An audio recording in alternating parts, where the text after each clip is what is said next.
Today's Monday, July 27, 2020. Coming up on Roland Martin Unfiltered. Congressman John Lewis returns to Washington, D.C. as his body right now is lying in state in the U.S. Capitol Rotunda, the first African-American member of Congress to do so. We will show you what took place earlier at the ceremony that took place at the U.S. Capitol. In addition, we'll hear from folks who knew him well, including SNCC, fellow SNCC worker Charles Cobb, also his college roommate Bernard Lafayette, Ambassador Andrew Young, and also the Reverend James Lawson, who led the Nashville movement. Folks, also, it is a Fit, Live, Win Monday. We have some health and fitness tips from a man who lost 130 pounds, and he says he can help you lose weight as well. Plus, I'm looking forward to this. 1 hour with anti-racist activist Jane Elliott. Wonder what she's got to say about Donald Trump saying he wasn't going to pay any respects to Congressman John Lewis. Folks, it is time to bring the funk. I'm Roland Martin Unfiltered. Let's go. He's got it. Whatever the miss, he's on it. Whatever it is, he's got the scoop, the fact, the find. And when it breaks, he's right on time. And it's rolling. Best believe he's knowing. Putting it down from sports to news to politics. With entertainment just for kicks, he's rolling. It's on Go Roll, y'all. It's Roland Martin, yeah. Rolling with Roland now. He's funk, he's fresh, he's real, the best, you know he's Roland Martin now.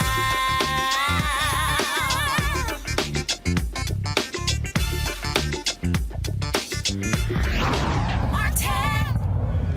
This, folks, is a live look at the U.S. Capitol Rotunda, where Congressman John Lewis, he is lying in state in the Capitol, the first African-American ever, African-American member of Congress to ever lie in the Rotunda. He's the second African-American. Rosa Parks also lied in state. Remember, Congressman Elijah Cummings, he was lying in state in the U.S. Capitol, but that took place in Statuary Hall, not in the Rotunda. The public viewing started around 6 p.m., so about 4 minutes ago. That's when it started. And so, as you see, there have been a number of people, members of Congress, who have been coming through. We see right there, some members of Congress and others who have been there. And so it has been quite a show there, folks, as people have been paying their respects to one of the most iconic figures in American history, civil rights icon, longtime 17-term member of Congress who passed away Friday before last in Atlanta. There had been of course, his body was flown into Thurgood Marshall BWI Airport, was driven to Washington, D.C. And what happened was, it was quite interesting. The procession went through the nation's capital. They first stopped by the MLK Memorial, paying respects to a very dear friend of Congressman John Lewis. That is the memorial for Reverend Dr. Martin Luther King Jr. Then the procession went past the Lincoln Memorial, made its way past the National Museum of African American History and Culture, and then before coming to the U.S. Capitol, they made their way down Black Lives Matter Plaza right here in Washington, D.C. That's right across the street from our offices here. You see the video here. This is when the hearse came there. They were greeted by D.C. Mayor Muriel Bowser and others D.C. officials. It was such a solemn occasion. You had the entire caravan there, and there was audio being played from that caravan of Georgia on My Mind, as well as Amazing Grace. So many people celebrating the life and legacy of Congressman John Lewis. This has been taking place all weekend. Things began in Troy, Alabama on Saturday, where his body lied in state there. There was a ceremony there. Then, of course, his body was moved to the state capital of Alabama. There was a memorial vigil that took place last night. Then, of course, his body was flown to Washington, D.C. The public viewing takes place from 6 to 10 p.m. tonight. His body will lie in state all day tomorrow. The public will be allowed to attend. It is not going to be in the Rotunda. It will not be in the Rotunda. It actually will be in the east lobby of the U.S. Capitol because of coronavirus concerns. This is earlier as his body was being brought into the U.S. Capitol. You see 7 service members. One of those service members, a member of the Navy, actually collapsed outside, overcome by heat exhaustion. He was able to walk off on his own power. Seating was limited because of coronavirus. You see how they are spread out. And so it was a limited number of members of the United States Senate and the United States House. A number of members of the Congressional Black Caucus were there, along with the family of Congressman John Lewis. Among the folks who spoke at the program that took place earlier today was his longtime friend, Congressman Jim Clyburn of South Carolina.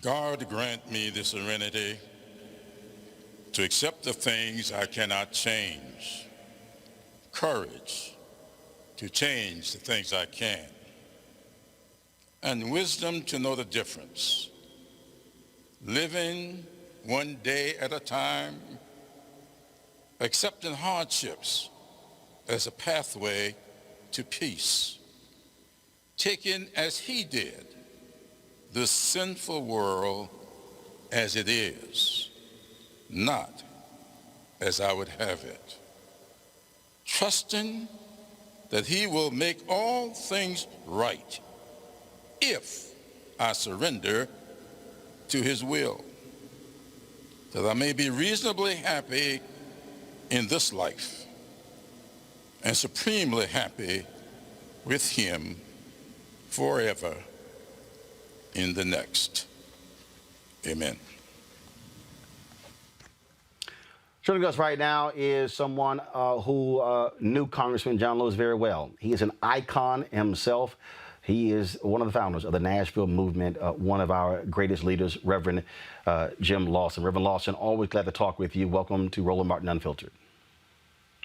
Thank you. Very solemn occasion, obviously, in Washington, D.C. We had some video earlier where you had walked arm in arm at one of those marches. You were there with him, if I'm correct, in March of this year when he took his last walk across the Edmund Pettus Bridge in Selma, correct? Yes, that's right. What your fondest memory of Congressman Lewis, and what was it about him that made him so effective? So what? So effective. Well, I think the key to John Lewis is to be found in his early life, growing up near Troy, Alabama, the son, one of 10 children, offsprings of his parents who were sharecroppers. And all 10 children, of course, worked on the farm to make a living. But at an early age, it's clear to me from reading his books and all, as well as from watching him and being close to him I met him in 1958 in the ground floor of the movement that he and I call the Nonviolent Movement of America. We do not call it the Civil Rights Movement. Anyway, so the key was that John knew by the time he was 12 or 15 that the life his parents and his sisters and brothers had to live as sharecroppers in Alabama was against God's will, was unnecessary, and was a form of torture and hatred. That as well as they endured and as well as they struggled with it, that it was wrong. They had to do their best in the middle of a huge wrong system. So I think the key to John is to understand that he was looking from age 15 at least for the way he could spend his life dismantling that system. And Martin King gave him an immediate option with the Montgomery bus boycott. And Martin King, that he heard in that teen period of his life, gave him an understanding of a religious perspective, especially the role of Jesus. And then when he came to Nashville, and we in Nashville were launching the first major campaign to desegregate the nation. our goal was to desegregate the Nashville downtown. That was the goal. C.T. Vivian was in on that decision, Kelly Miller Smith, Dolores Wilkerson, Janetta Hayes, Andrew White. I could name a number of others, but we determined systematically we were going to desegregate downtown Nashville, which was a huge goal, and no one had ever set that as a civil rights goal. But the black women, who very often were the greater victims of segregation and racism, were the ones who helped us decide to make that our goal. And this then reshaped the whole movement and the aspirations, and black people across the country just worked at getting access, jobs, getting the vicious signs out, stopping the no-colored, white-only stuff, and no Negro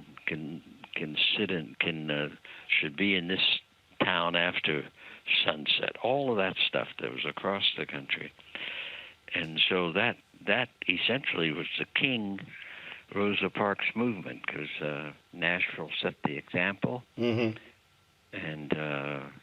then Albany, Georgia, used our plan and went to work on desegregating downtown Albany, Georgia. The Freedom Ride could not have happened if our Nashville movement had not determined that we could not let violence of any kind stop the movement. And Birmingham in '63 and so forth and so on. So John found in our preparation and careful study and strategizing in Nashville, the things that changed his life, that saved his life. He actually says in his memoir that I changed his life, but I maintain it wasn't that. I had spent 10 years studying nonviolent struggle and understanding it in the light of Christian faith and Gandhi, who presented it in the 20th century, and John grabbed those ideas so fast, made them his own.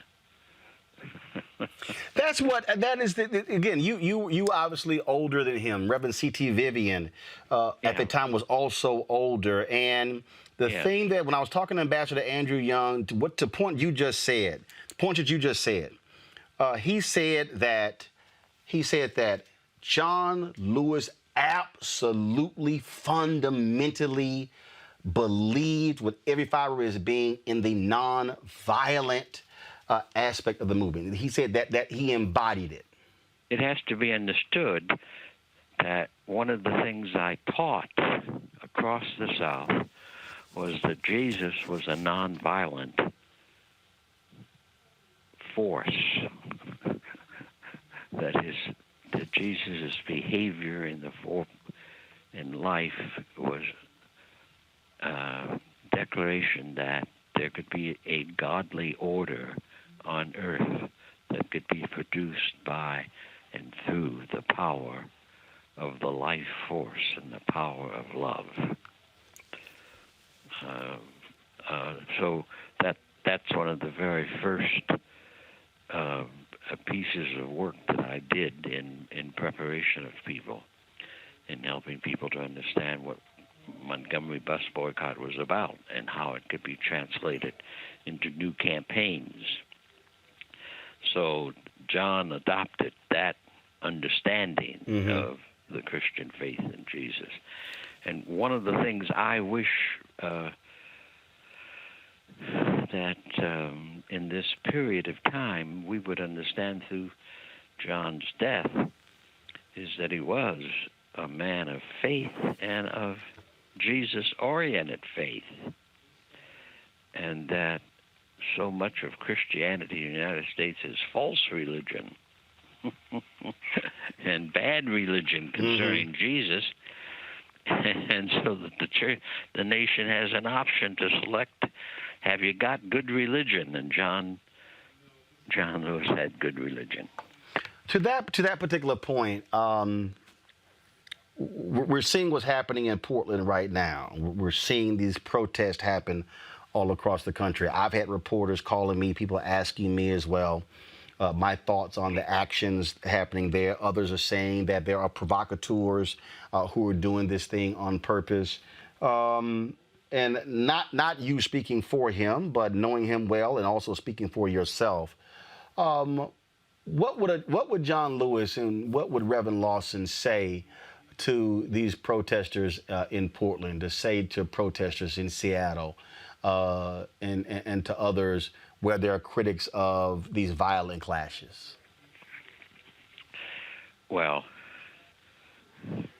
the press does not report it very well, I would have to say to you. Mm-hmm.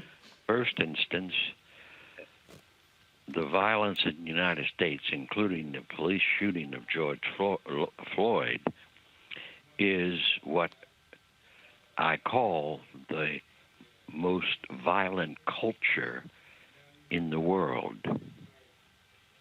And almost all of us Americans are weaned on the historic violence of the United States that continues on this very day.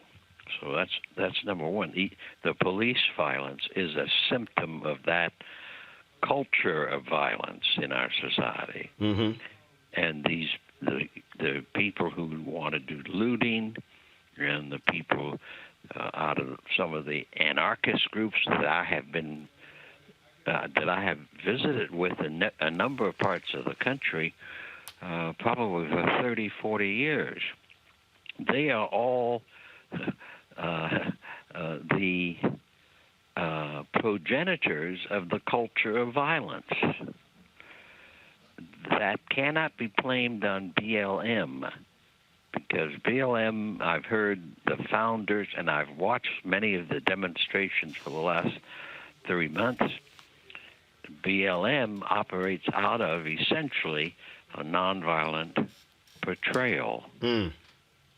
So that violence that we see in Seattle is especially atrocious, because I have had arguments with young men, especially, and young white men on the West Coast for years, decades now, who maintain that in demonstrations you need to hand wrestle with the police. Well, that's stupidity. In preparing for the Nashville campaign in 1959-60, one of the illustrations I used was that the police are not the issue. Injustice is the issue. The racism is the issue. And that you cannot, that no unit of in the United States has the power to beat up and stop a police force in Nashville or Seattle. And if you develop that much firepower and physical force that you could defeat the police of Seattle, then you would immediately have to deal with the state police and the National Guard, and you don't have the physical powers or the weaponry to stop the National Guard from defeating you. And if you could have enough violence to defeat the National Guard, you could not defeat the United States Navy or Army or Air Force or Marine Corps or Coast Guard people. And so to even play with the idea of violence is a form of perpetuating the injustice you claim you detest. Last question for you. I hear this a lot. People say, what are we going to do now since we've lost Congressman John Lewis, and we lost Reverend C.T. Vivian, and then in March, Reverend Joseph Lowry, in September, Juanita Abernathy, and there's so many, of course, these iconic figures who have transitioned from elders to ancestors. And what I say to them is, they did their part. Now, if you had paid any attention to them while they were living and listened to them, you now have to do your job. It is the continuum that we've always had in our community, where elders where folks go from being young to being veterans, to being elders, to transition to ancestors, and then that next generation comes right behind and picks up and continues to do the work and run their own race. Well, social movements are evolutionary. And I would say to you that already, as I've watched the present demonstrations across our country 2020, those demonstrations have already surpassed what we did in John Lewis and Juanita and others of us were able to promote in the 20th century. And also the issue of racist violence as demonstrated through the government and through the police is an issue that while we were aware of it all the time, it's only because in the 21st century that issue can become the focus issue. The prisons and racist structures. Now, those issues were always present in the 20th century. But the progress can't be overturned or cannot be established in one night or one movement. And a 300 and 400-year process of racism and injustice cannot be overturned and cannot even be seen in a single campaign. Mm-hmm. So I maintain, I look at what I see, and I've talked with BLM people here locally by Zoom and whatnot, and I've tried to study what's happening across the country. And this is, in my mind, the first massive movement in the 21st century, and there must be many of them in many different fields. It is time for white people and some white leadership to emerge to do major nonviolent campaigns against homelessness, against the poverty that is structured poverty. 140 million people, most of them working people, the Poor People's Campaign says, are in poverty, and most of them are working people. Their wages are just another form of slavery, while this nation accumulates wealth for the wealthy in enormous categories. So it's really time for some white male leadership to emerge that goes after some of these structured forms of cruelty in our country. Hello? Yes, sir. Yes, sir. Great point. No. I was just listening to you. Okay. I was letting you do your thing. That's my point. If they would do like the BLM is doing on wages, and here Microsoft produces a number of people who are massive billionaires, and the ordinary workers in Microsoft have very, very modest or immodest wages. Amazon the same way. Walmart the same way. So it's time for white leadership in this country to step forward and go after the economic greed that is causing so much poverty in our country, is the source of the poverty. Indeed. So instead of looking at BLM critically, which has produced a great piece of work by getting the nation to look at the execution of innocent people, and I use execution rather than murder because it's governmental power that without trial, without indictment, without gathering any evidence, George Floyd is killed without indictment, without trial, without conviction. He is executed, not murdered, and he's executed by state power. Reverend Jim, it is time for the nation to stop it. Reverend Jim Lawson, always a pleasure talking with you. You take care. We appreciate your wisdom, Thanks for sir. having me. Thank you very much. Folks, let's turn right now to college roommate of the late Congressman John Lewis, Bernard Lafayette. Bernard, how you doing, man? Well, we're doing the best we can under the circumstances. Bernard, when you listen to Jim Lawson, he's still teaching. Yes.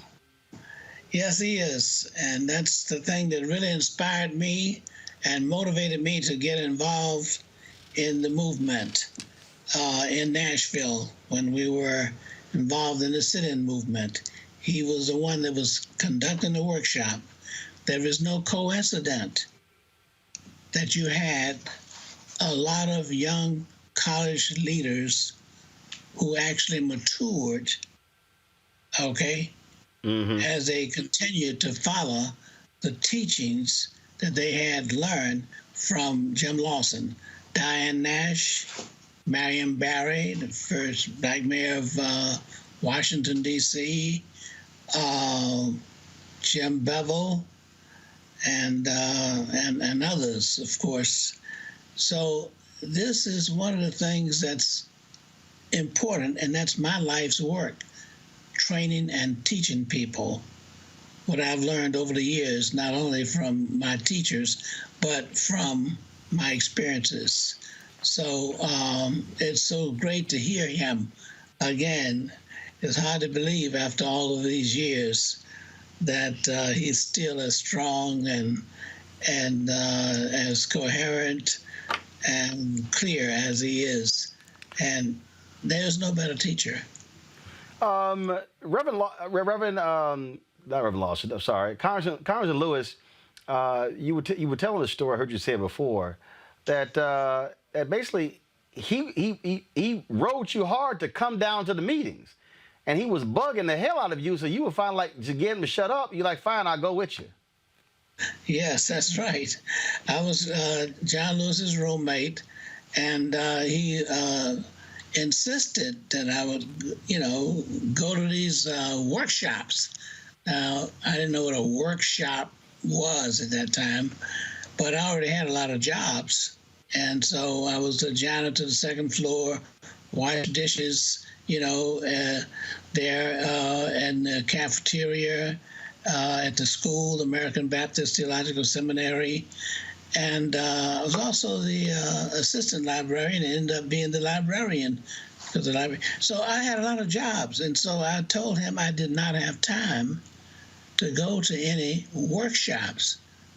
I was working on my school work as well. So he insisted, and that's the thing about John Lewis. You can't say no to John Lewis. He continues until he's able to persuade you. Okay? And he doesn't argue with you. He doesn't shout at you and that sort of thing. It's a very consistent. And the reason why he does that, or he did that, was because he knew he was going to prevail. Now, that's the thing that you have to understand about John. John never hesitated because he was absolutely convinced that he would prevail. And when I was just going to go just to stop John from talking. I didn't want to hear him anymore. So I could tell him I did go. So, forget it. Now, the most important thing about John as a lesson from that is that he will only try to convince you to do what is best for you. Wasn't best for him. What's best for you? I gotta ask you this here, because when he did his annual pilgrimage, Republicans often went with him. I often said that they took it as a field trip. When you see the praise now, I guess what bugs a lot of people is that you hear all of these plaudits from people who oppose the very thing he fought for. Congressman Jim Clyburn, the House has renamed the bill to fix what was stripped as Shelby v. Holder, the John Lewis Act. They're going to do that same thing in the Senate. Mitch McConnell hasn't moved on it as well. Did that bother you? Does it bother you when you hear Republicans, oh, John was this and he was that, yet they actually are engaged in policies that are the antithesis of what he stood for? That's, you're always good. And that's another good example of why you're who you are. Okay? Because nobody asked that question before out of all of the interviews and questions type thing. So here's what we're talking about. We're talking about people who have different motives. They may be convinced that what he's saying is right, ultimately, but they are making political decisions because some people don't do what is right. They think they're doing what is good for them. And what they want to do is stay in office, stay in power, okay? But they're not doing what is right for the cause, for everybody else. They may be taking the position of doing what is going to get them what they want. It's different to do what you do because of what you want and to do what you do because it's right. There are going to be more, obviously, his body is lying in state in the U.S. Capitol tomorrow, as it was tonight, today, and then tomorrow. It goes to Georgia, lie in state there, and then, of course, the funeral takes place on Thursday. And I asked this of Jim Lawson, and I'll ask you. When you hear people say, what are we going to do next? We're losing so many of our civil rights leaders. For me, I remind them that y'all were 18, 19, 20, and 21. It's the responsibility of the folks today who are 18, 19, 20, 21, 22, 25, 30 to assert their rightful place and to do the work. Yes, that's what we had to do. For those who, like Roy Wilkins and others who were older than we were, who led the way, Martin Luther King. So my point is we have to look to the next generation. Now, here's one proposal I want to set forth, and I just hope that people will take it up for the young people. I'd like to see us put together a legislature, a youth legislature that replicates the existing legislature where John was and the other elected officials. But for every district, young people would vote on other young people to be their representatives, ages, say, 12 to 17. It'll do several things.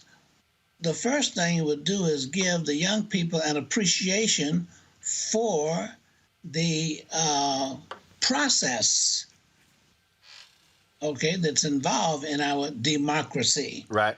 This is a critical part of our democracy. And a lot of young people don't even know who's running for office. The whole idea of taxation without representation, our young people pay a lot more taxes sometimes than we do. Look at those shoes they wear. I know they're tennis shoes, but look how much they cost. Mm-hmm. They cost more than our shoes.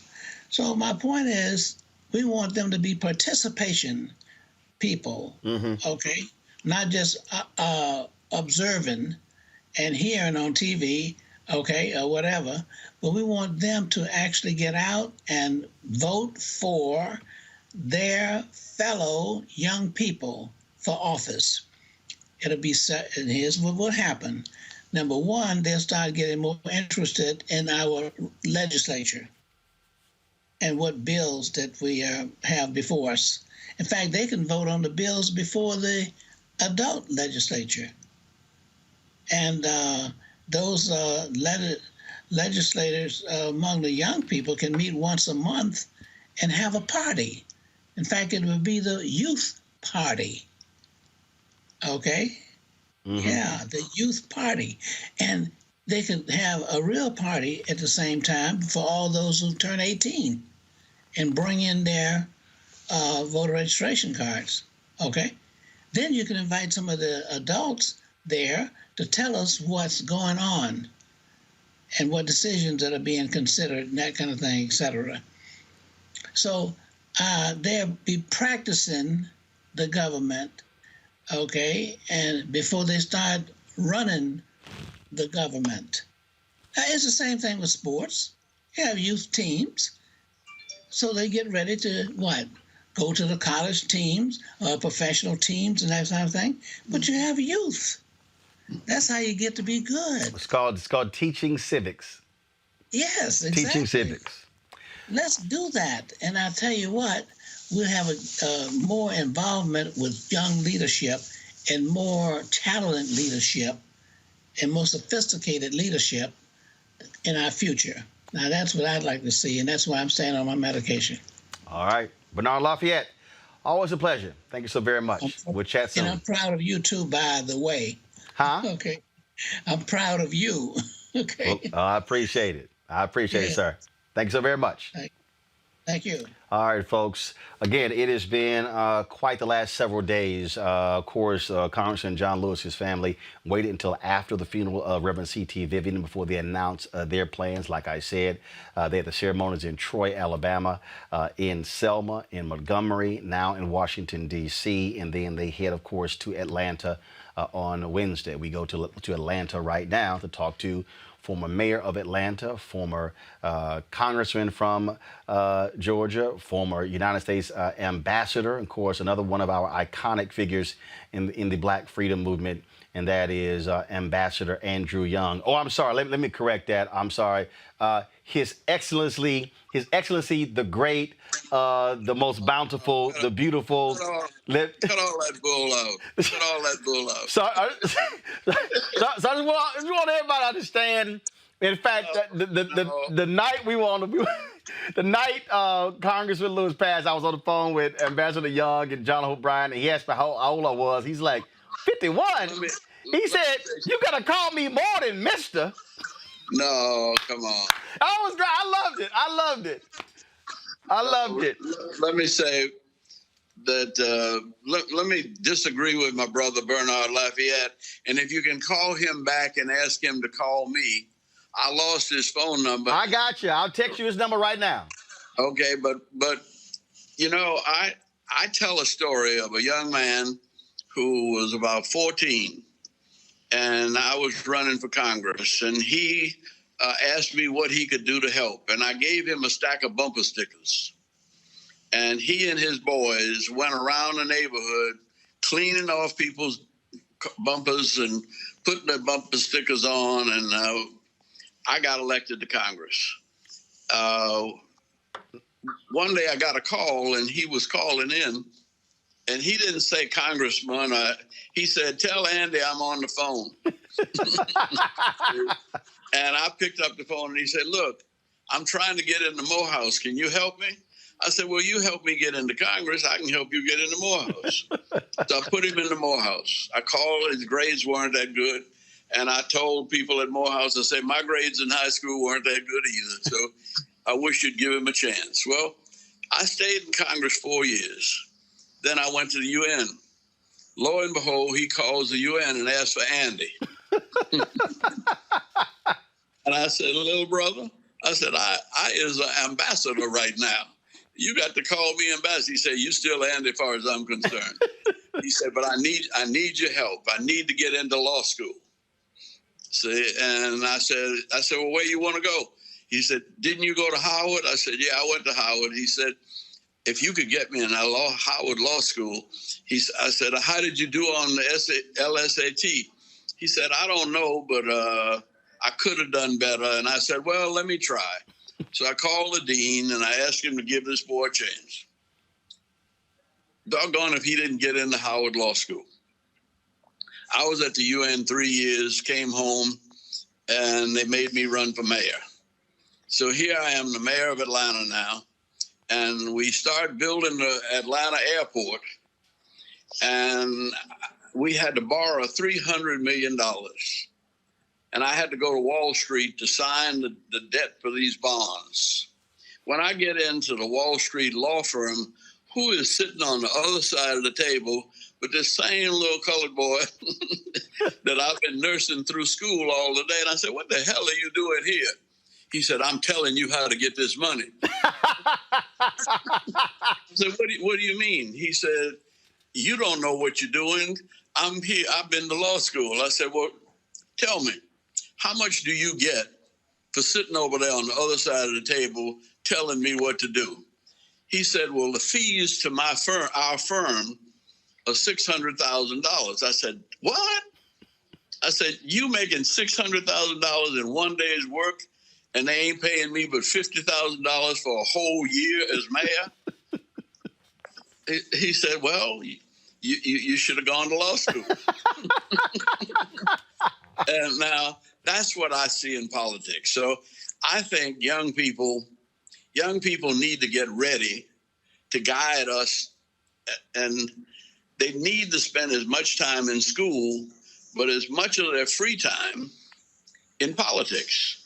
Now, that's where I remember John Lewis. John Lewis, when I don't think John Lewis pledged a fraternity on Fisk campus. But when I went to Fisk to speak, he was on the way going the other direction when all of the fraternities and sororities were in their hell week. And I said, who is that? Where is he going? So that's John Lewis. He's going to test the restaurants that agreed to desegregate, and he's going to test to make sure that they desegregated their lunch counters. See? Now, he wasn't but about 19 then, and he was already taking care of business. Mm-hmm. And he stayed serious from 18. Well, he went to see Dr. King at 15. He wrote him a letter, and Dr. King sent him a bus ticket to come from Troy to Montgomery. And he was trying to get into Troy State. And he finally decided that rather than go through the conflict and to go on to Nashville to school. Now, I want to see young people active right now. I think that this is the next 100 days is maybe the most important 100 days in our lives. We got to do what this young man did for me. We got to get out and knock on doors, get people to do their census work and report and get counted so they are somebody in their communities. And they need to be reminded of that. And then they need to be sure that they vote in November, because this election is going to determine really the health of this country, mm-hmm. probably for the next 40, 50 years, because it's just that important. Now, they don't need to play games yet.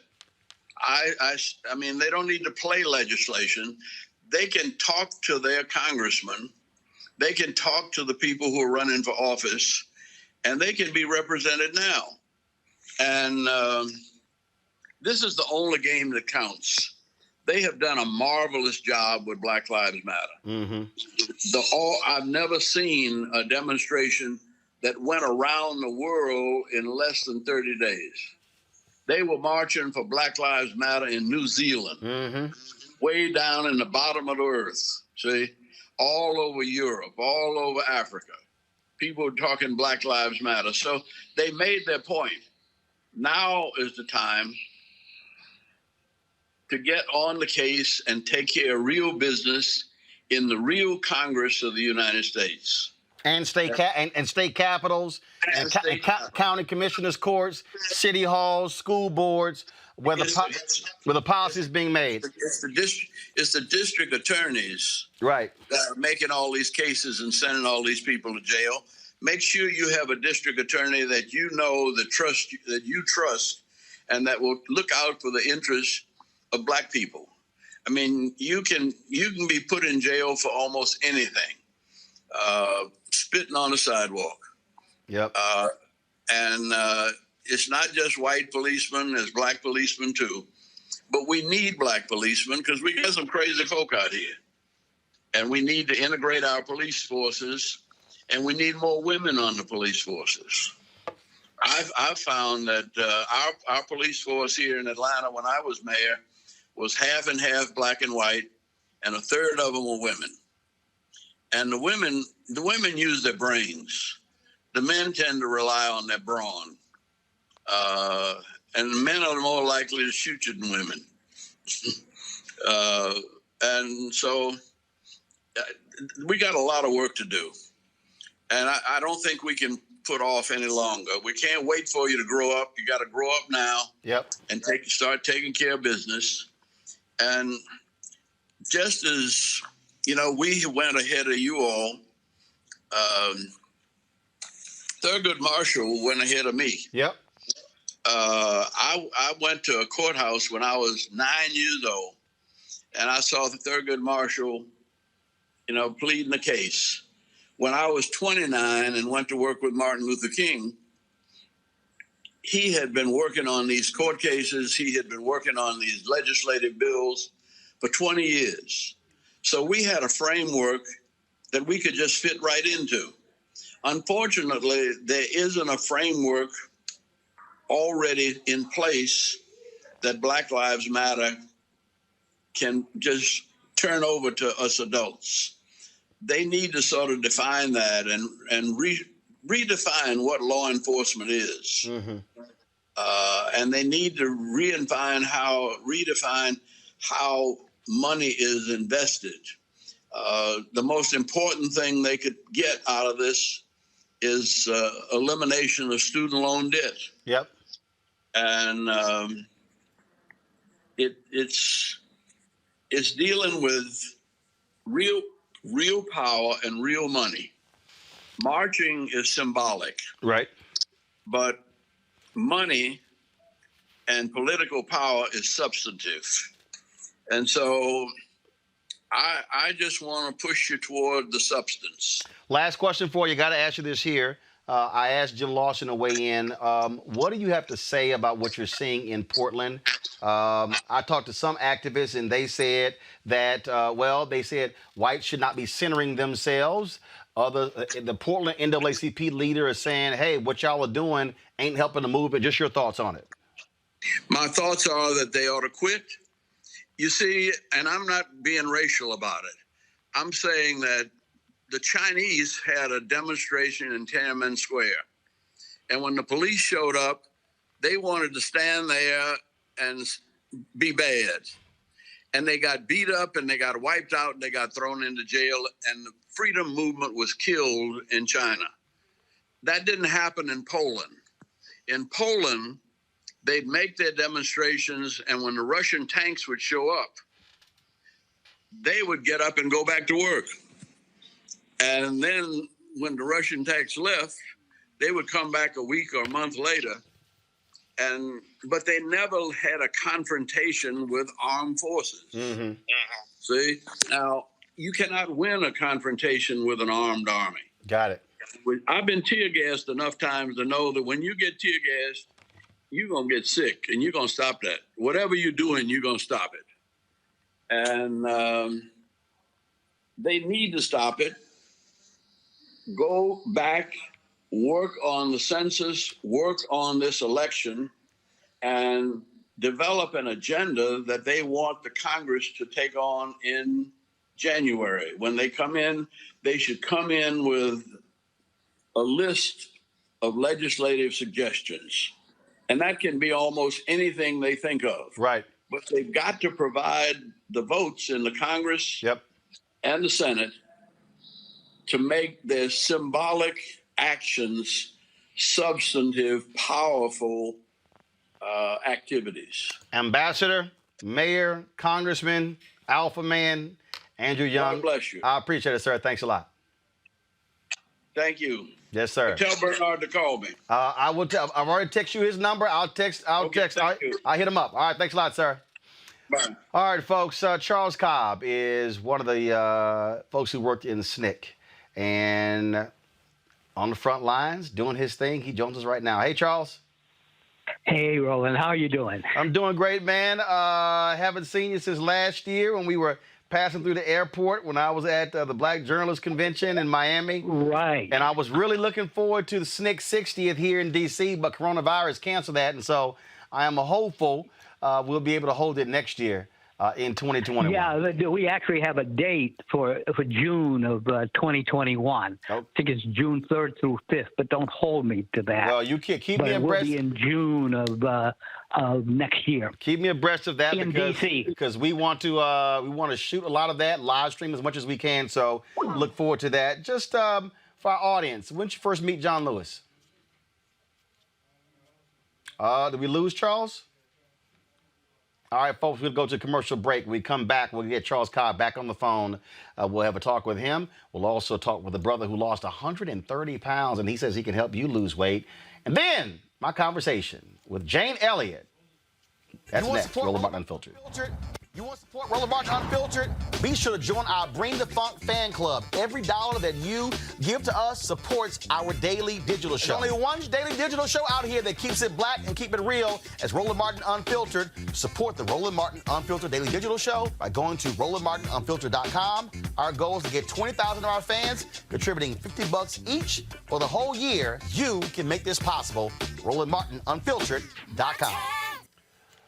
All right, folks, what you're seeing is a live look outside of the U.S. Capitol, the east side of the U.S. Capitol, where folks have started lining up there to view the body of, the casket of Congressman John Lewis. They have wheeled it out to that east portion. Do we have Charles Cobb, folks? All right, Charles Cobb is back. Charles, we got you. We lost you there. I don't know what happened. It's all good. It happens. Hello? Can you hear me? Yeah, I can hear you. All right. Can you hear me? Yes, sir. First time you met John Lewis. What do you remember? Oh, well, John was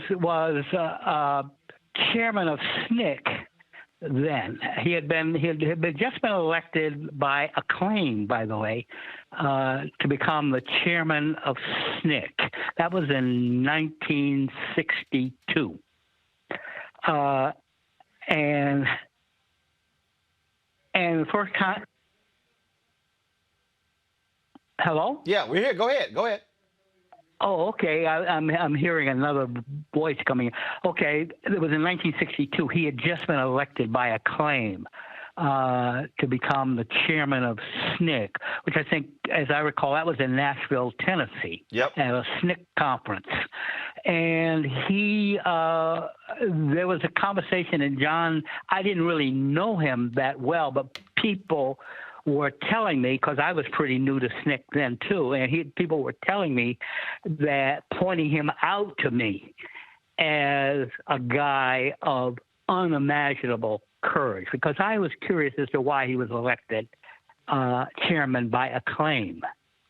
Mm-hmm. And what people were pointing out to me was, if you want to understand courage in the face of danger, then this is the guy you need to pay attention to.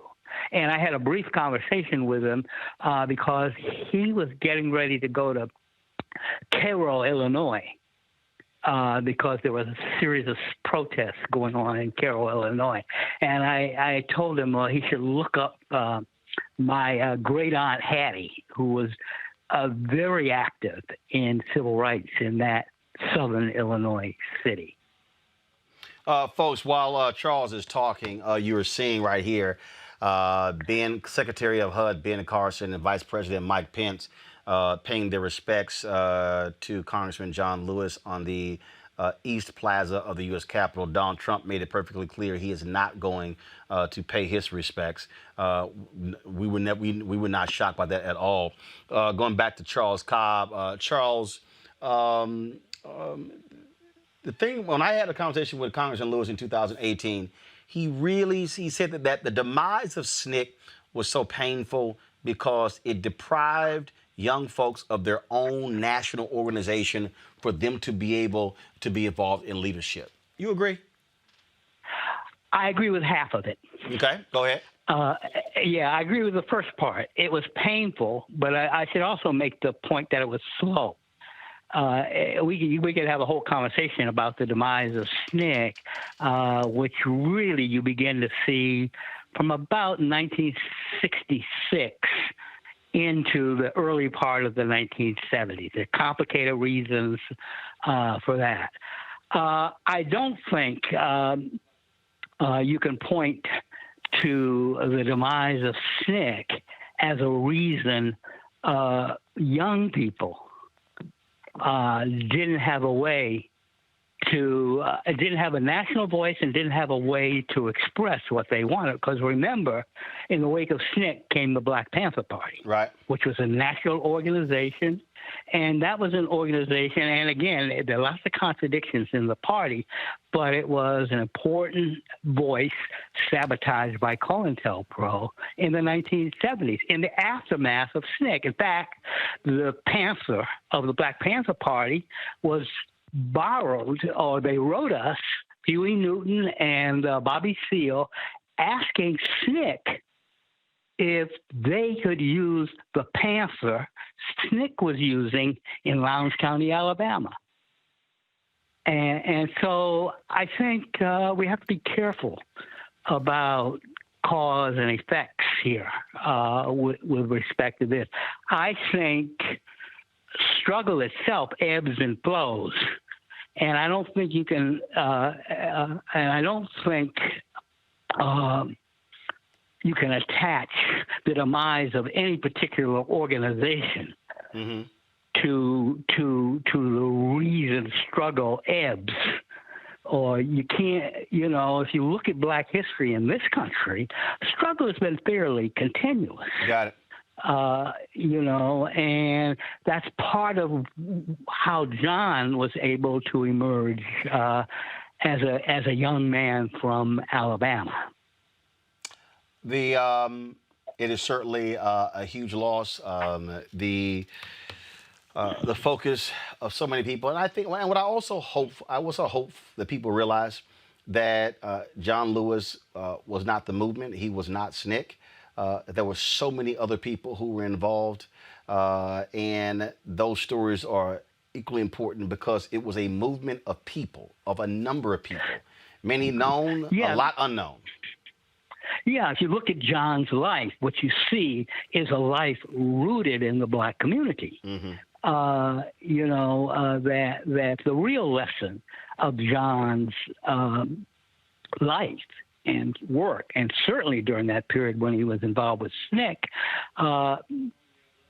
the real lesson in John's life is that you can find strength in the community, strength enough to sustain struggle, strength enough to generate organization for change.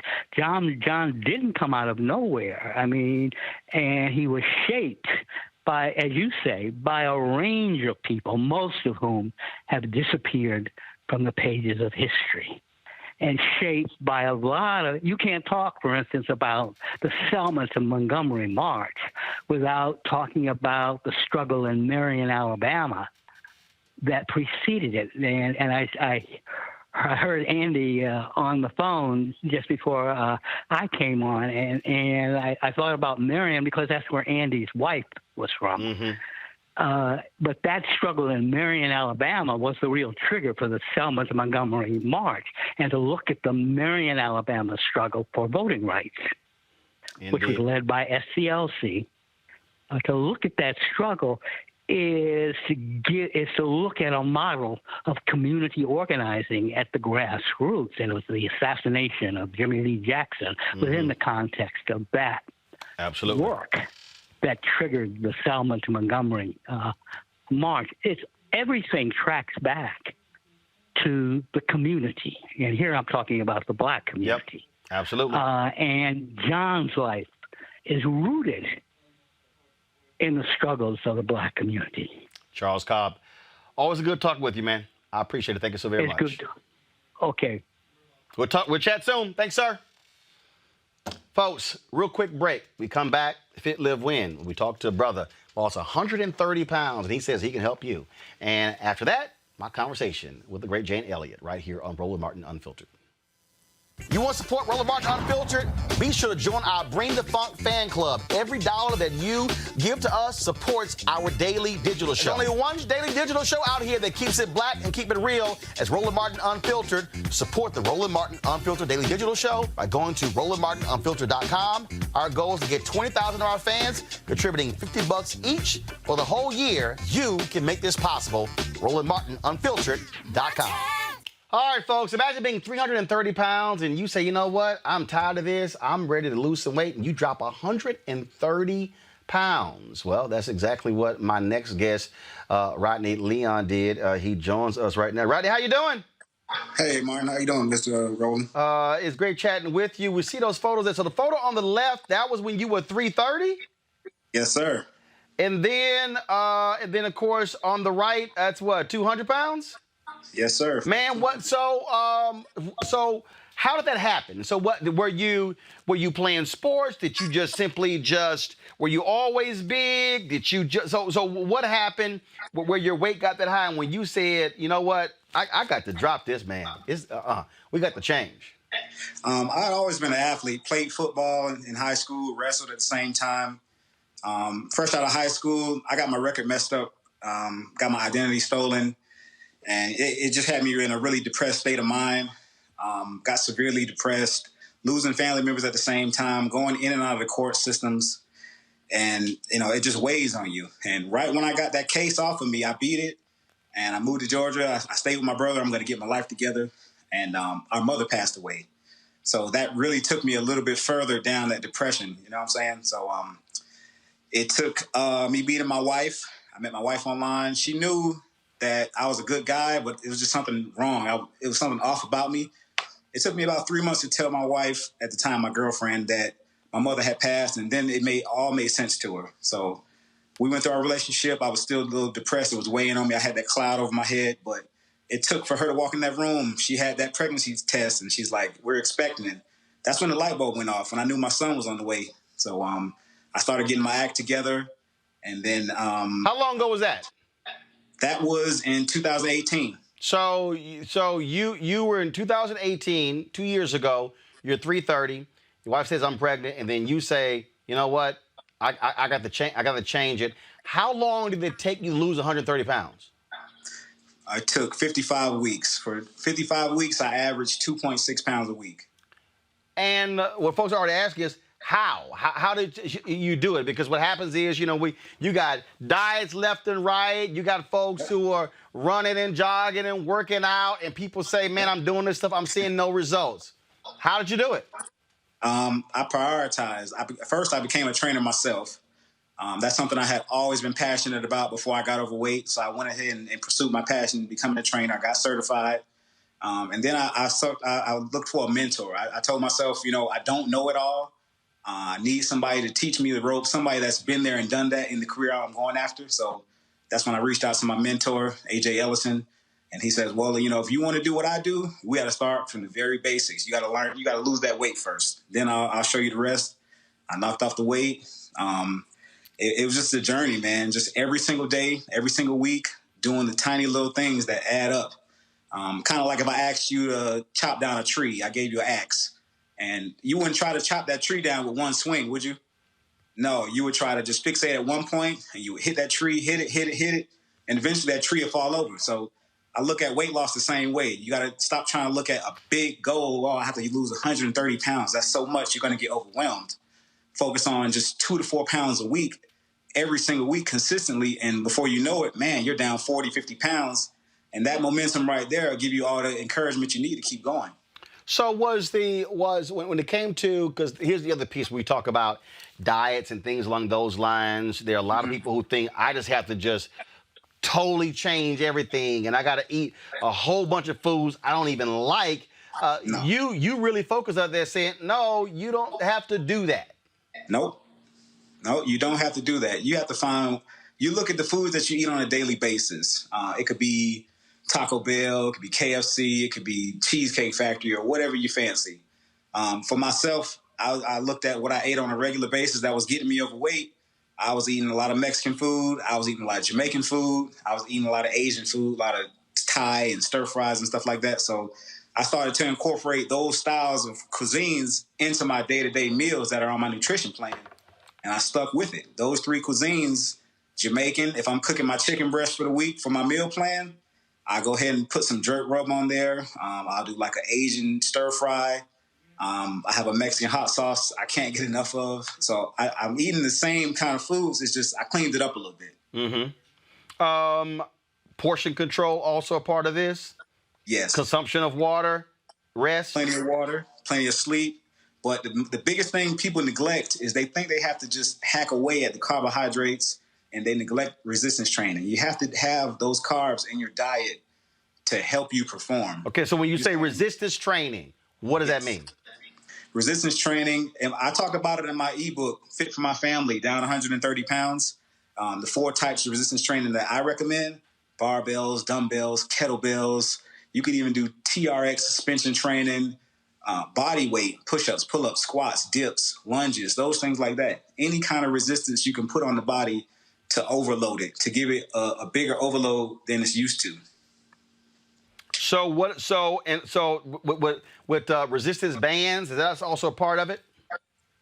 Resistance bands have their place, but resistance bands alone will not get you the results you're looking for. You have to incorporate that with another form of resistance training to add a little bit of oomph to your plan, if you know what I mean. So just a couple more questions for you. So now, how have you've dropped it? Have you been able to keep it off? Absolutely, because it's a lifestyle now. It's one of those things, you don't just say, well, I'm going to go ahead and get in shape, and I'm going to get in shape for this wedding. Once I get in shape for this wedding, I'm good.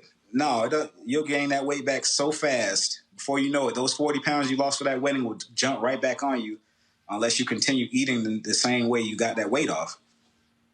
And when we talk about how you now helped other people, and so you talk about your ebook, but what else are you doing to help people who also want to lose weight themselves? I do online coaching, nutrition plans, and workout programs. I have clients all over the world, clients in Saudi Arabia, Germany, Russia, here in the States. And I just help them. I give them online coaching as to what to eat, the portion sizes to eat it in, how to properly do cardio, how to properly do a structured workout program. And most of all, I teach them not to be like me and make the mistake and not sleep. Sleep is very important to weight loss. You need that recovery to help the body build back what it lost during exercise. And what's that, 6, 7, 8 hours? Yeah, 6 to 8 hours is a must. That's imperative to your progress losing weight. Okay. All right. Rodney, how can folks reach you? They can reach me on Instagram at rlenfit, RLENFIT. My email, rodneylennonfitness@gmail.com. Facebook, Rodney Lenon. I'll be available to him. All right. Rodney, we appreciate it, man. Thank you so very much for joining us. Thank you so much, Roland. All right, folks. Real quick break. We come back. Get ready. Y'all know Jane Elliott, she going to bring the funk. And that's why we love talking to her. She is next right here on Roland Martin Unfiltered. Like you'll go Putin, Russia, Taliban, kill our military.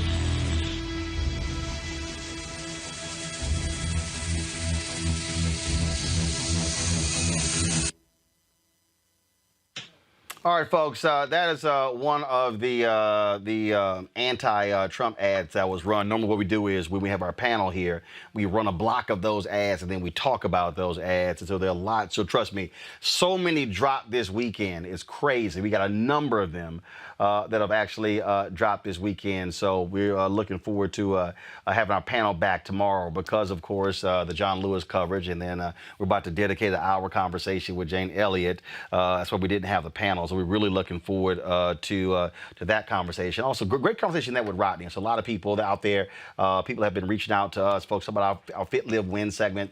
That's all about providing you opportunities with being able to learn about different people and what they're doing when it comes to weight loss, when it comes to eating healthy, things along those lines. So that's why we do what we do. And so that is what we're looking forward to. Also, folks, as I told you, on Capitol Hill, they are having the viewing of Congressman. Folks are actually have been lining up to see the casket of Congressman John Lewis. That's going to go for a few more hours today. And then, of course, it is going to, you can go back to that feed. It's going to go for about the next 3 hours or so. And then what's going to happen is tomorrow, beginning at 8 a.m., the body will be actually in that same position. And so if you're in, first of all, anybody can come from anywhere they want to, but if you're in the D.C. area, Maryland, Virginia, certainly people will be lining up in the morning to actually do that all day. They recommend you please bring your umbrella for protection from the heat. Also bring water. As I said, one of the Navy guys, one of the 8 people there, there's always 2 members of each branch of the military who carry the casket. They carry the casket up the steps. He actually collapsed before they actually pull Congressman Lewis's casket out of the car, collapsed from heat exhaustion. So please, if you're going to be in line to see the casket of Congressman Lewis, please bring some water, please eat, please have your umbrella to protect yourself from the heat. That's what we really, really, really want you to do. And so let's go full screen there so you'll see the folks there with the folks are there taking photos. As well.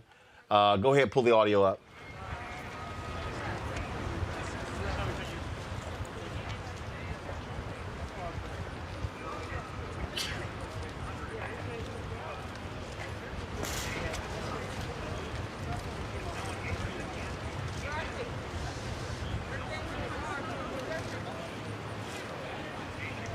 Tomorrow, as folks are taking photos and music and things along those lines.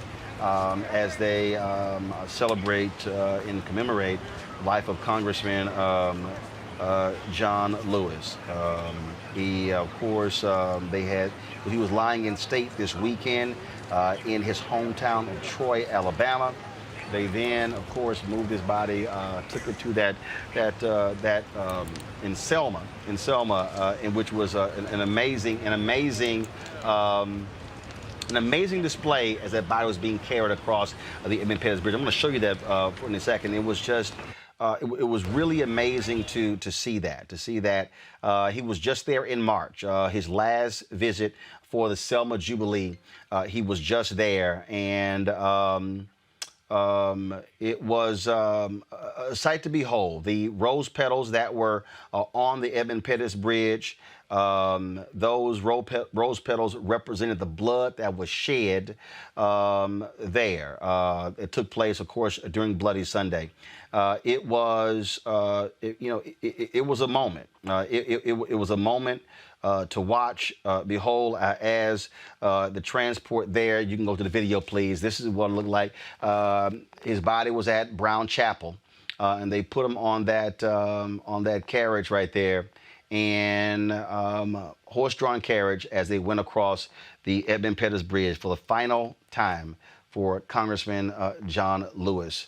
Coverage took place all this weekend. Quite emotional for the people in Selma. It was amazing there to watch those black state troopers, because on that day in Bloody Sunday, 1965, when they crossed that bridge, it was white state troopers who beat Congressman Lewis, almost killed him, fractured his skull, and so many others. And so it was just an amazing sight to see this weekend. Folks, what you may not know about Jane Elliott. Jane Elliott, she actually launched her initiative, her anti-racist initiative, the day after Dr. King was assassinated on April 4th, 1968. She has been in the trenches for a very long time, fighting these battles, really having open and honest conversations with white Americans when it comes to the issue of race. And so we're looking forward to our conversation with her. We're trying to get her on right now. But over the week, we've actually been showing you. The conversation she and I had at the University of Michigan just 3 years ago. We had an absolute blast with that conversation. It was quite interesting. Man, y'all clearly have been enjoying it because the views have been absolutely fabulous. Folks have been watching it. Folks have been commenting. Folks have been, seeing it on all the different platforms. Just going to play some of that video while we wait to actually get her on the phone. And her family. And her family. Damn, you black. I'm black. You black. I might as well be. Welcome to the family. Isn't everybody black? The first modern human being that evolved on this earth was a black woman. And we're all descendants of that black woman. Now, if you don't learn anything else in here today, and if you don't remember anything else, you remember this: there's only one race. There is no black race. Let me show you something. Well, every person in this room who thinks he or she is a member of the white race, please stand. They scared as hell. That's it, folks. There's only one race, and we all came from a black female. So there's only one race, and it's the black race. Forget all the rest of this nonsense. This has gone on long enough. We've had enough. I'm sorry. I interrupted you. Sorry about that. Told y'all we were ready to go. Told you it was going to be a bad day. Go ahead. Go ahead with your introduction. Hi. I want to put a finer point on Roland Martin's work as well. And this is serious work. He's written books about faith.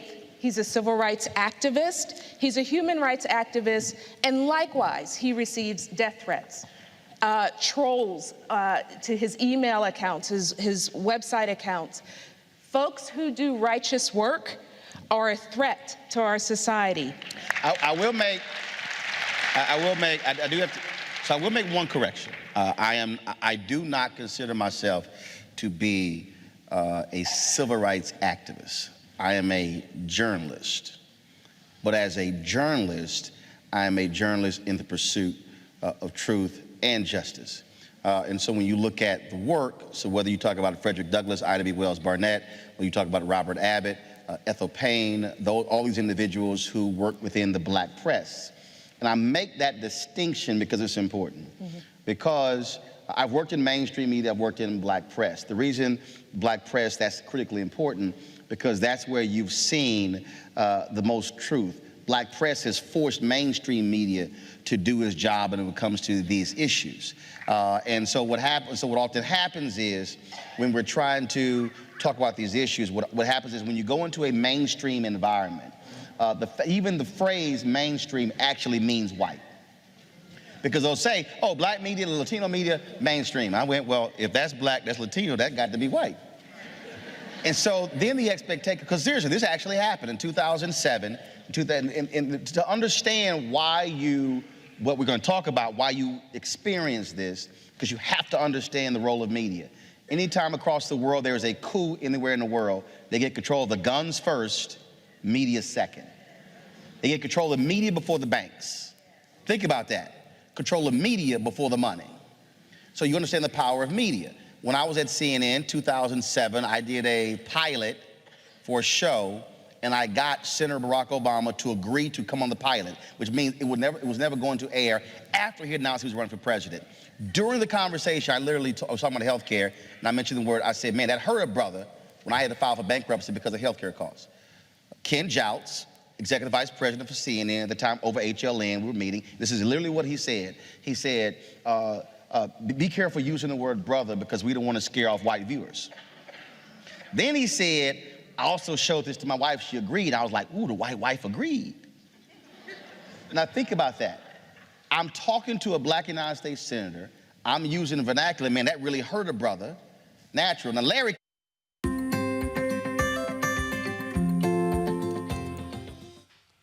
All right, folks, we're almost there. We had some technical issues there. All right, Jane Elliott, are you there? Yes. All right, we got you. Glad to see you. Sure did. Good for you. I'd like to see you, but I can't. I'm sure I know what you look like. Yeah. Well, we have with FaceTime. We run it through our system, and so unfortunately you can't see me. But the most important thing, the audience can see you. They can hear you. Let's just get with it. We've been talking about obviously the loss of Congressman John Lewis, and I was telling people you started this work the day after the assassination of Dr. King. Yes.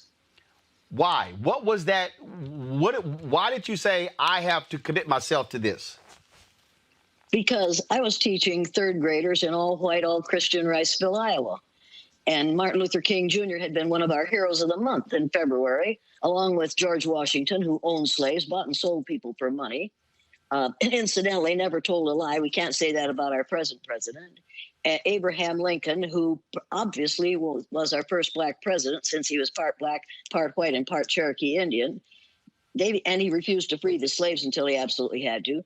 Davy Crockett was one of our heroes of the month in February, and he was killed while he was killing Texans while we tried to take over part of Mexico. So those were really unfortunate heroes because I was teaching racism and didn't realize it. But because he had been one of our heroes of the month in February, when I found out that he was dead, when I came into my house that night with the teepee that my previous year's third graders had made, we were going to put up in the classroom the next day. My sister called and said, "Better turn on your television." Why? Because they shot him. I said, "Who'd we shoot this time?"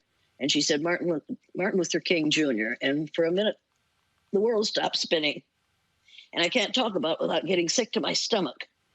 I have a physical reaction to that sentence every time I say it, because he offered hope to all of us, not just to black people, but to all of us, to rid ourselves of the idiocy of treating people positively or negatively on the basis of a chemical in their skin. And I was absolutely furious. Our lesson plan the next day was to learn the Sioux Indian prayer that says, "Oh, Great Spirit, keep me from ever judging a man until I've walked a mile in his moccasins." And I decided at that moment that the next morning I was going to teach them that prayer, and I was going to arrange to have it answered for them, because I decided that I was going to allow my students to walk in the shoes of a child of color in this country for a day. I was going to separate my kids according to the color of their eyes, and I learned that from Adolf Hitler. I didn't create this exercise. I learned it from Adolf Hitler. That's one of the ways we decided who went into the gas chamber. He decided who went into the gas chamber during the Holocaust. And the next morning, I went into my classroom. We talked about race. We talked about blacks. They knew every negative stereotype I had ever heard about blacks, and some I hadn't heard. And I finally said, "How do you kids know these things are true?" And they said, "Because my dad said so." And at that moment, I decided, okay, you're going to find out that your dad's wrong. And I separated them according to the color of their eyes and treated the blue-eyed people, and I'm blue-eyed, I treated the blue-eyed people as though they were less than brown-eyed people. And I immediately found out what racism is about. The first thing I found out is I'm a racist. Little brown-eyed Debbie sitting in the front row, brown-eyed Debbie. When I said blue-eyed people aren't as smart as brown-eyed people, they aren't as clean as brown-eyed people, they're as civilized as brown-eyed people, that little 8-year-old looked up at me and said, "How come you're the teacher here if you got them blue eyes?" And I thought, there it is. There it is. She has the power now, because she has the right color eyes, to confront me, to criticize me, and to show me where I'm wrong. And then Alan Moss, blue-eyed Alan Moss, stood up in the back and said, if she didn't have them blue eyes, she'd be the principal or the superintendent. And I thought, there it is again. This kid knows how to be a racist. Who taught him what words he should use to defend his race? It was absolutely terrifying. Whenever I see videos, I love seeing the videos, and the look of fear on the face. You scare the hell out of white people, Jane. I know I do. I really do, especially adult white males. They are absolute. But hey, we start out scared now because and number one, I don't like to use the word white. I would prefer to use melanemic, because if you don't have enough iron. Say it again. Mela what? Melanemic. Melanemic. Got it. Melanemic, because if you don't have enough iron in your body, you are anemic. If you don't have enough melanin in your skin to give your skin some color, you're melanemic. Now, that's not a scientific term, but it will be. And right now, the demographics of this country say that within 30 years, white people, so-called white people, pale faces, will be a numerical minority in the United States of America. And that frightens melanemic people literally to death in some cases. And when talking to melanemic folks, Um, it is amazing. Well, it's not amazing because we get it, but just the sheer number of people who clearly know nothing about history. And I keep saying it's all about his story. You see Senator Tom Cotton, he is just going nuts about the 1619 Project, and they think it's just this abomination. And how dare you say this nation was born on the backs of slavery and racism? No, no, no, do not say that. That's not what our founding fathers were about. No, what our founding fathers were about was killing the Indians first, and they weren't even Indians. We were killing the people who owned this land first. They didn't think they owned it, but who occupied it, and those people came from Africa too. You need to remember that. If you haven't read the April 2018 issue of the National Geographic magazine, you ought to get this magazine and read it. It will blow you away. You see these two girls? Mm-hmm. These are twins. Would you say they're biracial? Wow. Would you say they're biracial? No. Hell no, they aren't biracial. There's only one race on the face of the earth. It's a human race. Instead of calling people biracial, you call them mosaic, because a mosaic is an art form that is lovely, new, beautiful, and made of many different elements. Those kids aren't biracial. There's only one race unless one of their parents came from outer space. Neither of them did. I see the pictures of them in that magazine. When we begin to, because you've talked about mosaic and you talked about melanemic. I love when people say words don't matter, but the reality is words are used as weapons in this country. Words are the most powerful weapon devised by humankind. We use them to destroy people and nations and ideas all day, every day. But there are some words that are extremely important. Victor Hugo said, "No power on earth can stop a man with a dream or an idea whose time has come." Martin Luther King Jr. had a dream. We killed him. We killed him, and we killed Malcolm X. We did it deliberately. And if you haven't read the book Martin and Malcolm in America, you ought to get it and read it. However, his dream isn't done. His dream, we couldn't stop his dream. It's still alive, more alive than it was when he was alive. And nobody, no power on earth is going to be able to stop the idea of one race. The human race. That is an idea whose time has come, and we are going to spread it until the whole world realizes that we are all members of the same race. I have a sweatshirt on which it says, God created one race, the human race. Human beings created racism. Anything you create, you can destroy. We could destroy racism in 2 generations if we decided to, and we'd better decide to, because if we don't destroy it, that will destroy us. When the George Floyd protest started and I saw who was coming out, and I said, y'all, this thing is not going to go away. And people are like, what are you talking about? I said, these are white folk, or these are melanemic folk. That's right. What has always scared power is when those two forces came together. And when you see what's happening in corporations, when you see what's happening, all of a sudden they start changing laws. You start having we're going to give 10 million. No, we're going to give 25 million. No, we got 100 million. What can we do? And now the ad agencies are releasing their diversity numbers, and this company and Adidas. And now you got white allies and black allies in companies who are joining forces. They'll say, no, what was happening to them was wrong. Y'all got to change this. These folks are totally freaking out. I don't appreciate the use of the word ally, because an ally is a helper. Blacks don't need help. Blacks need to be in a partnership. We need to be in a partnership with all of these other people to make this thing work. So not allies, partners. But let's call it partnership instead of ally. Got it. Okay. There's a negative tone to ally as far as I'm concerned. It's a superiority, inferiority. We're going to help you up. Nonsense. We started this mess. We'll be helpful that blacks will partnership with us in putting a stop to it. But it's going to take all of us to do it. And we could do it if we chose to. If we really teach what Frederick Douglass said. Frederick Douglass said, power concedes nothing without a demand. And that's what these kids are proving right now. I want those folks who are talking about it on the news to stop saying there are people of all races, including in this protest. There are not people of all races. There are a whole lot of people of different color groups, but all the same race. We've got to stop injecting the word race into everything we talk about. When we see this force that's moving, and we're now on the 10th week since his murder, or Reverend Jim Lawson early in the show called it his execution. And I've been operating and talking to Reverend William Barber, saying that this is a third Reconstruction moment.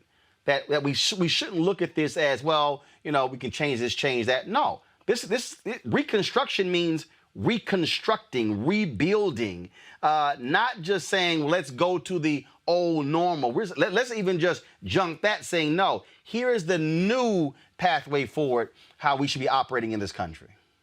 Because what we did was not normal. Deciding that it was all right to kill people if they don't look the way you do, that isn't normal. And that's how this whole thing started. It hasn't been 600 years ago that the Spanish Inquisition, Torquemada and company, decided that you couldn't tell what religion a person was by looking at them, but you could tell what color they were. So because they couldn't tell what your religion was, they had killed a bunch of Christians. So then they decided to kill people based on this color of their skin. That's how recent it is. That's how ignorant it is. That's how ridiculous it is. That's how painful it has been. And that's why it has to stop. We're obviously living in this crazy age with a nutcase in the White House. Today, he was asked the question, will you go pay respects to Congressman John Lewis? He said no. Well, first of all, there's no shock. But they should have said thank you to him. You want that person in the same place that somebody as remarkable as John Lewis is, and he's getting the attention? No, he probably did that out of kindness. He probably realized that everybody would be so excited about him that they wouldn't take a look at what was really important. So he was trying just to protect y'all. Well, we certainly appreciate the orange one not swinging by.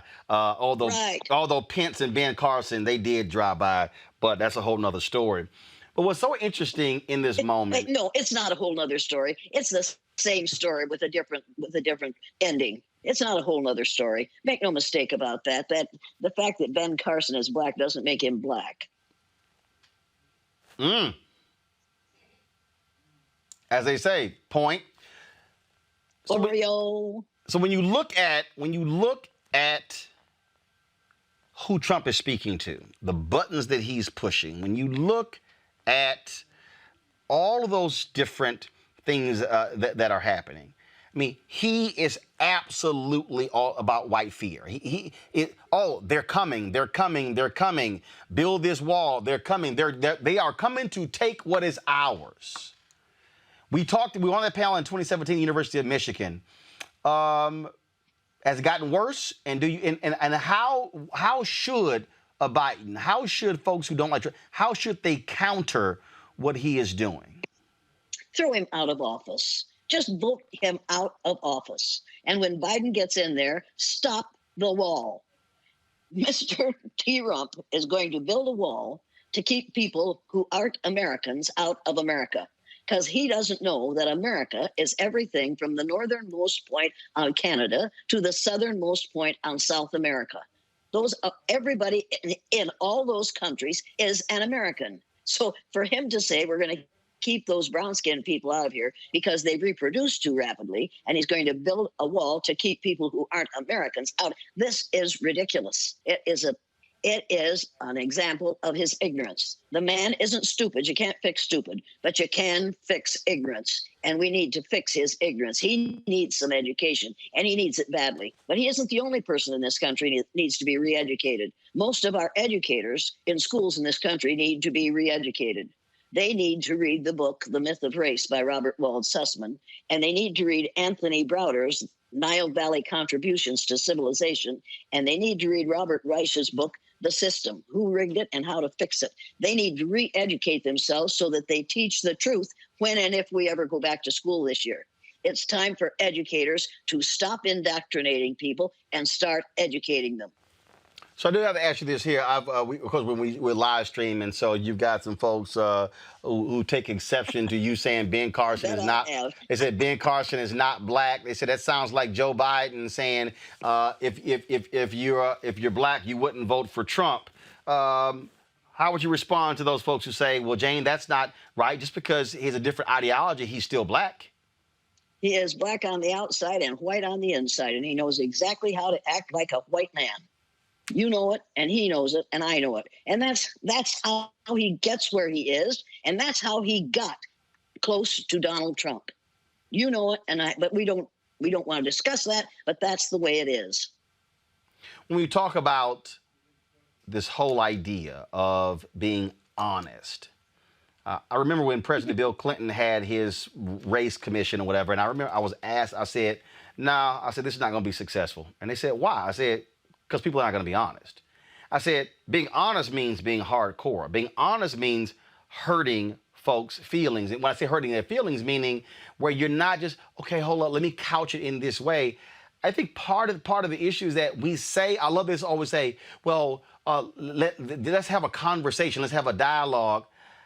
I don't think a lot of people really, really, really want to have that real conversation about this nation, discrimination, bigotry, race, all those things, because it forces folks to hold up huge mirrors.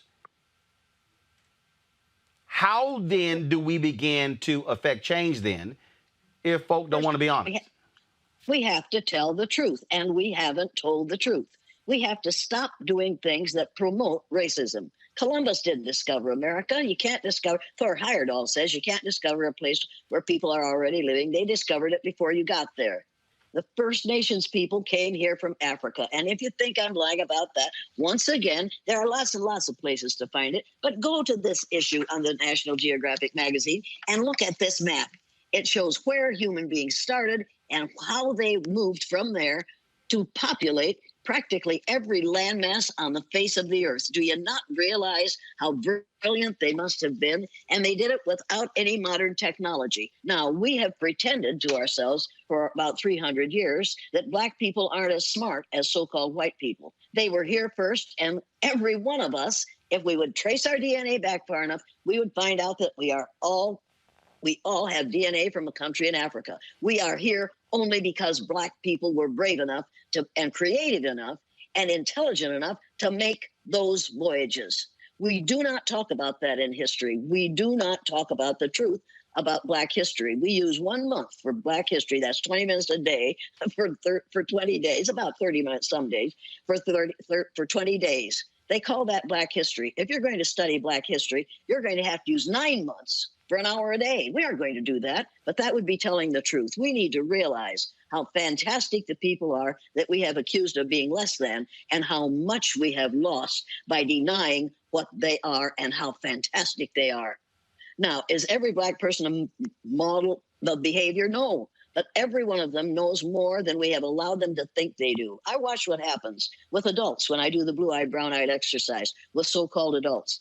I watch people who are head CEOs who can't spell when they have the wrong color eyes, who can't say the words they want to say, who get mixed up and say, you know what I'm thinking. I say, no, I don't. See if you can express it now.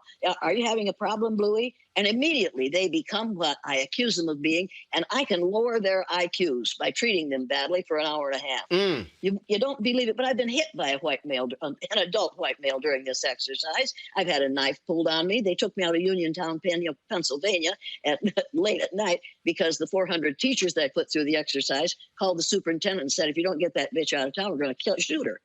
People who, if you put white people for half an hour through what we do to people of color for a lifetime, you'll soon find out who has strength and who has character and who has neither.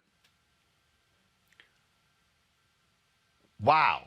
And is it because of that test you are establishing from the jump inferiority? Absolutely. And that's what we do in the schools all the time. And I'll never forget the black woman, the teacher, educator in Des Moines, who started to cry after she came into the blue-eyed, brown-eyed exercise. She'd been in there for a few minutes, and she said, I do it to my own kind.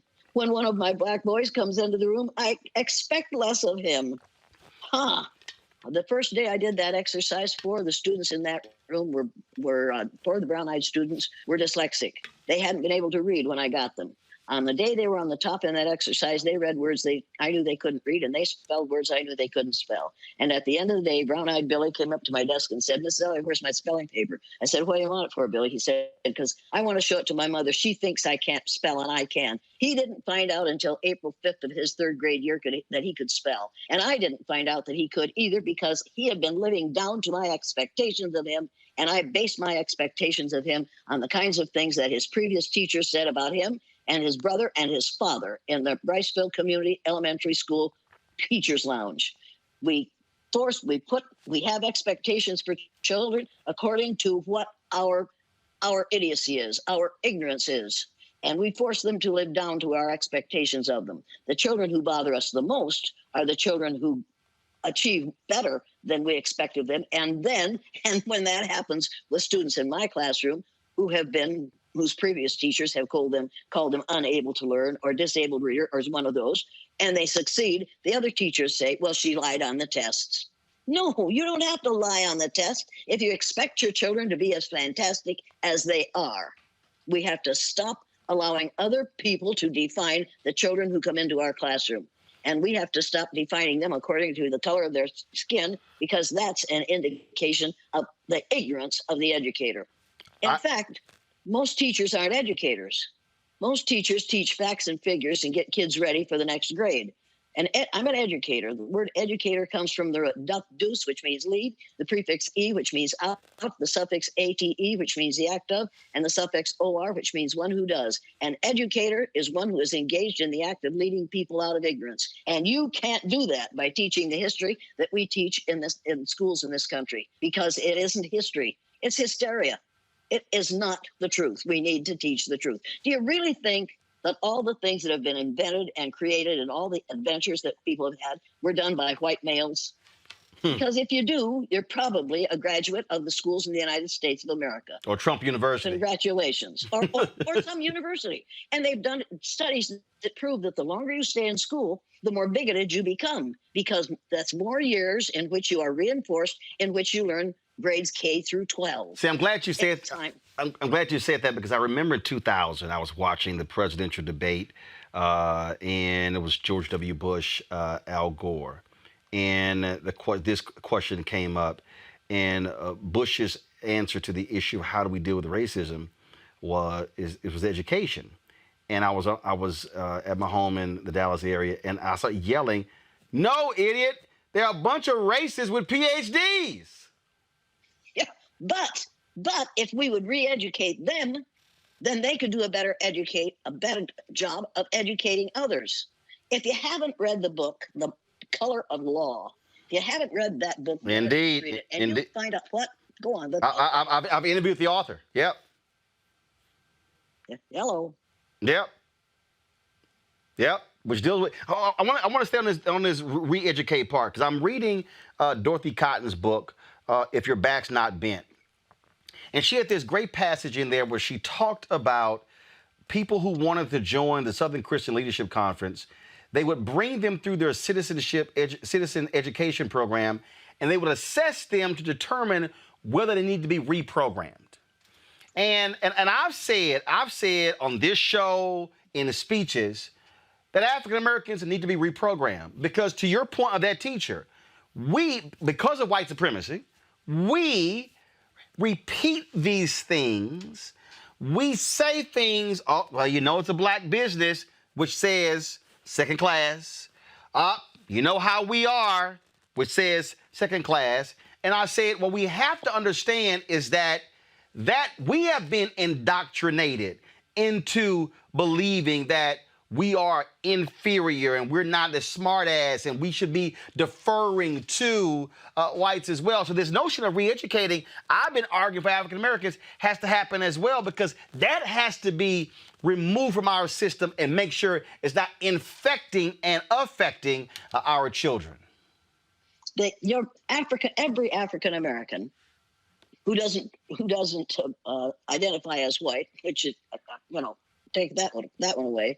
Every African American has to get Anthony Browder's book, Nile Valley Contributions to Civilization. You have to read that, and you have to have that for your children, and you have to tell them, look at all the things that blacks had before they were invaded by white people. Look at these marvelous things that they've done. Realize that Egypt is a country in Africa, but we have moved it into the Middle East so that we don't have to admit that all those marvelous things that we got from Egypt came from black people. You have to read that book, and children have to read that book. Children have to hear that book. Children also have to see this book, The Color of Man. Every kid should see this book because all the pictures of beautiful children in this book, and it tells where color came from and why we ought to stop identifying as white. It makes no sense. And they ought to look at the National Geographic magazine and see these pictures. See all these different colored people? Each of them has a color on the Pantone color wheel. These are all the pictures of colors of human beings. None of these people is this color, because people do not come in this color. We've got to wipe out the idea of skin color having any relevance whatsoever to our value as human beings. When this idea of re-educating, I think, Jane, for so many people, that they run from that because it's like, so what are you saying? I'm dumb? No. What I'm saying is, if you don't know, you don't know. That's right. But you can't teach what you don't know. Right. And if teachers don't know what I just said, they ought not to be teaching. They ought to go into another line of work. For instance, look at this map. You see this map? Are you familiar with this map? See Greenland hanging down here like a great big red plum. Mm-hmm. And see poor little South America here. According to the legend at the bottom of most of these Mercator maps, South America is actually 9 times larger than Greenland. Now, that's a fact. Does this map show it? Nope. But this is the map that we use throughout the schools in the United States of America. It's time to stop doing that. It's time to get a different map. There's a better way. This is the Peters projection map. Look at Greenland on this map. Look at poor little Greenland up here. See here? See how tiny that is? See, Donald Trump wanted to buy Greenland because he thought it was this big. Greenland is only this big. Is this an important fact? I think this is an extremely important fact. And I think everybody should send to capital O, capital D, capital T, maps.com and order copies of the Peters projection map and insist that they be shown in the schools, in every school when they open up this fall, because kids have a right to see the truth instead of the lie. So, again, as we unpack that simple map you just laid out subconsciously says, oh, they're smaller, they're less than. But then also when you... Go ahead. All the countries in the northern hemisphere are larger than the countries in the southern hemisphere on this map. On this map, the northern hemisphere takes up 2/3 of the map. So you can't even use the word hemi, the prefix hemi, which means half. You can't call it a hemisphere if you're going to use this map. You see, we teach against our teaching all the time. When we talk to that particular point there, when we talk about, like, for instance, it's just stunning to me. Well, it's not stunning, but when you talk to folks and they go, yeah, that country Africa, and I just sit there and I'm like... I'll show you something about that country Africa. Look at here. That country Africa is that continent Africa. And according to this, you could put the United States, Argentina, India, Europe, and China in that continent Africa. That's how big that continent is.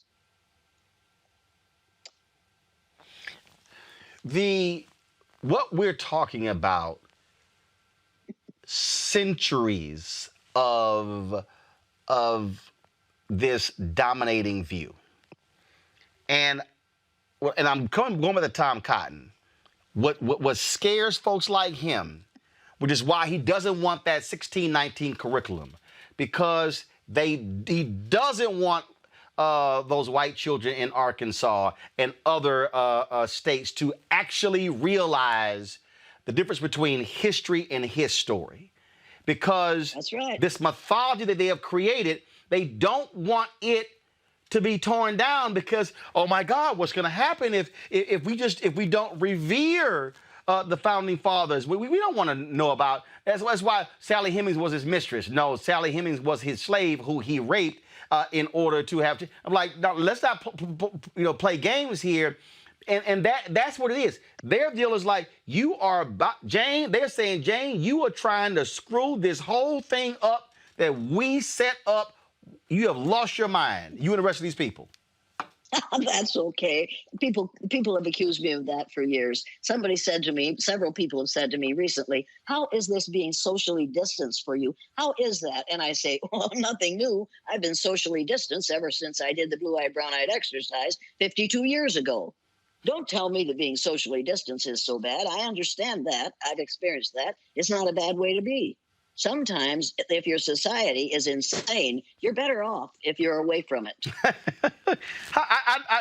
Now, look, there are some black people out here who don't want to wear masks, who act a fool. But, Jane, I got to tell you, these folks just are losing their damn mind. Tell them to get this mask. You see this mask? What does it say? Get over it. Get over it. Tell them to order this mask. Somebody sent it to me. I think this is the ideal mask for all of us to wear. Get over it, people.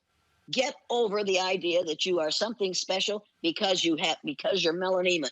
Get over the idea that nobody knows as much as you do because you chose. I'll never forget the woman who said to me, white liberal woman, I don't dislike blacks. When I see one, I just think, there but for the grace of God go I. And then I attacked her. She thinks God woke up one morning and decided to make something beautiful, and God made her. I'll bet she'll never say that again. She said, you don't understand. I said, I understand exactly what you're saying.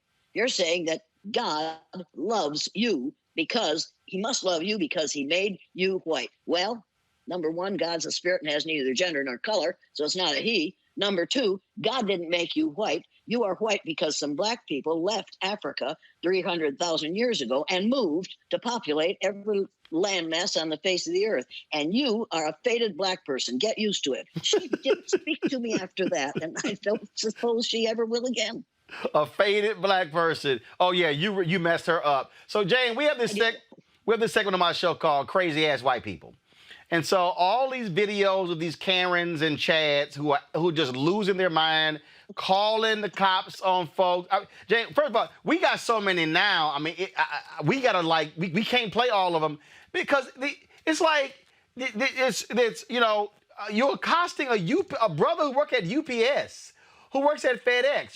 The woman the other day, the guy's just delivering food, and she's like, no, I know everybody in my building. I don't know who you are. I mean, that's the crazy stuff that we're seeing. Right. Jane, just the guy who reads your meter walks across the lawn in Waterloo, Iowa, and the police are called.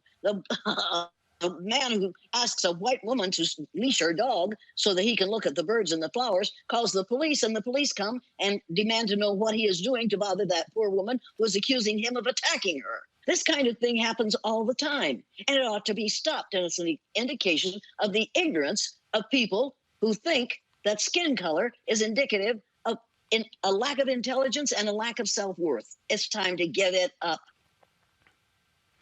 Well, and see, these black people, Jane, are being real patient with some of these people. Because I'll be honest with you, I'll be cussing some folk out constantly if you ask it basically for my papers like this is South African apartheid. See, my heroes are black women when you talk about being patient. My heroes, and I'm not saying this to you because of who you are or what you are.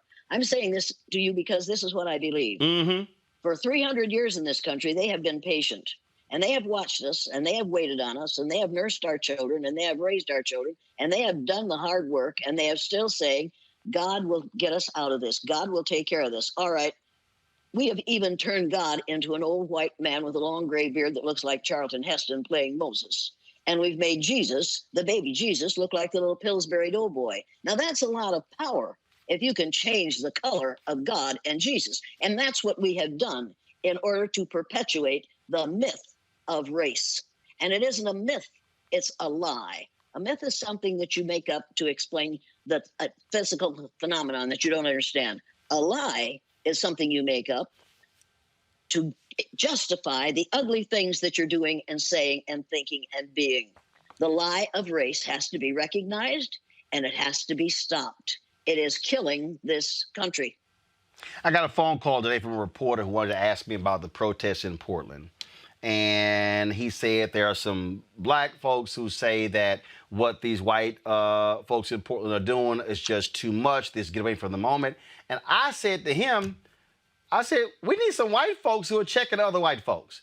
Reverend Jim Lawson, he said, just like Black Lives Matter, he said, we need to see white people, he said, white men, he said, protesting homelessness or wage discrimination, things along those lines. And so when we talk about, moving forward, how do we create more Jane Elliott's, more Tim Wise's, in these cities? Because like we talk about race, I tell groups of white people, I was like, don't talk to me. I said, I need y'all talking to each other because y'all having conversations together that are different from the ones you having with me. I think we have to send them all to Frederick Douglass. Just Google Frederick Douglass and the Frederick Douglass quotes. He said, if there's no struggle, there's no progress. These young people believe that. Those who profess to favor freedom and yet deprecate agitation are men who want crops without plowing up the ground. They want rain without thunder and lightning. They want the ocean without the awful roar of its many waters. He said, where justice is denied, that's in the United States. Where poverty is enforced, that's in the United States. Where ignorance prevails, that's in the United States. And where any one class is made to feel that society is an organized conspiracy to oppress, rob, and degrade them, neither persons nor property will be safe. We had better straighten this thing out and straighten it out now. We have 30 years to get this thing right, to do it and to do it right. Because here's something else white folks don't realize. Only 25% of the people on the face of the earth classify as white. We have been outnumbered for centuries, and we are outnumbered more now than ever before. We better get our act together. Jane, I'm glad you brought that up because I'm working on a book, and I talked about this here, and I basically call it white fear. And I remember in 2009, Obama elected president, and there was a study that was done. I think it was Pew, one of them. And the question was asked, are you optimistic about the future of America for your children? Every group, majority said yes. White America, only one less than the majority. September 2016, study was dropped. Are you optimistic about the future of America economically for the next 10 years? Black people, lowest wealth, highest optimism. Latinos, second lowest wealth, second highest optimism. White Americans, highest wealth, lowest optimism. And I kept telling people, I said, y'all better get ready. I said, 2009, I said, we are living in this age what I call white minority resistance. I said, now, even though they're not the minority, I said, we are about to see this thing develop and then all of a sudden begin to pick up. And that's what, to your point, here we are 23 years away from America becoming a nation majority of people of color. And you got folks who are going, oh my goodness, what's going to happen? That means we don't have power, so we're not going to be in control. Yeah. Okay, who's going to have the money? And so there's like, well, okay, who's going to control the textbooks? Okay, and that's why the Mitch McConnells of the world are appointing these 35 and 45-year-old, largely white males, far right, to be on the federal bench for the next 30, 40, and 50 years because their deal is we want to control this for as long as we can, and they want to use it through the court system. I did a program with Angela Davis at the University of Houston a year or so ago. And that audience, there were 1,500 people in the audience, half of them were black. And this one white woman stood up and said, well, if they get power, and I knew who she was talking about, aren't they going to want to get even with us? I said, that's your major fear, isn't it? That black people are going to get even. She said, yes, I think they will. I said, let's find out. Well, every person in this audience who considers him or herself a member of the black race and who wants to get even with all white folks, please stand up. 3 young black males stood up. The rest of them just looked at him like, are you out of your mind? And I said to the woman, see, they don't want to get even with all of us. Do you feel better? Well, yeah. Does that make you more comfortable? Yeah. I said, but now let's be honest about this. Well, every black person in this room who wants to get even with 1 or 2 white people, please stand up. Every one of them jumped up, high-fiving one another. I tell you, it was the best moment of my life. And I said, now how do you feel? She said, I don't know. I said, here's what you need to know. If you want to be treated fairly in the future, treat people fairly today behave in such a way that you aren't one of the one or two they want to get even with. Does that make sense to you? And the blacks were all cheering, and she's just looking, I don't know. She doesn't know what to do. She doesn't know how to treat people fairly. But if she wants to live comfortably in the future, she's going to have to learn that. Oh my God! So when you said that, Pat Buchanan literally wrote that in one of his crazy columns. He's like, are they going to do to us what we did to them? And I'm going, I'm like, what you should be saying is, why did we do that to them, and what should we be doing to apologize and also mend and repair? Mitch Landrieu, in his book dealing with taking out the Confederate statues, he literally wrote, he said, white people, I've known black people all my life. Trust me, they're not us. They're not going to do to us what we did to them. Well, and when I do the exercise with a group, when the group, and I don't reverse it with adults, but I do it with children. And the blue-eyed people are on the bottom the first time every time. And they say in the boys' restroom, we're going to get even with Brownie when it's our turn. And the day they're on the top, the blue-eyed people are much less vicious to the brown-eyed people than the brown-eyed people were to them. And I say to them when we do the debriefing and the third day, you blue-eyed kids said you were going to get even with the brown-eyed kids. You didn't do it. Why didn't you do it?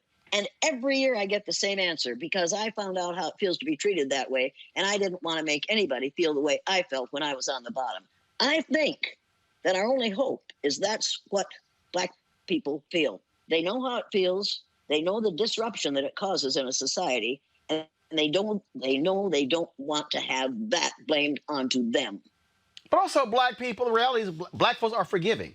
I mean, we have been trained, conditioned. I mean, we forgive. Look, after the Charleston, Mother Emanuel, 9 black people being killed. I remember watching cable news. They kept saying, "Oh my goodness! I mean, do you believe this? All the talk about forgiveness and compassion." And I'm sitting there going, I'm like, y'all white folks still mad about 9/11. And so this society has always said to African Americans, oh, you must forgive and move on. You must not hold grudges and whatever. And so that's a forgive. They forgive, but they don't forget. Say it again. They forgive, but they don't forget. And that's what bothers white folks. It's one thing to be forgiven. Mm-hmm. It's another thing for people to forget the ugly things you've said and done and helped to happen, and the people you have elected in order to keep you in your place. We just had this lawyer shoot and kill the husband of a Latina federal judge, killed her son. This guy hated women. He could not stand. He killed another lawyer in California. Jane, right now, you have groups who are specifically targeting white men who are saying you are aggrieved at what is happening. They are trying to destroy you. They're cutting you out. They're taking everything from you.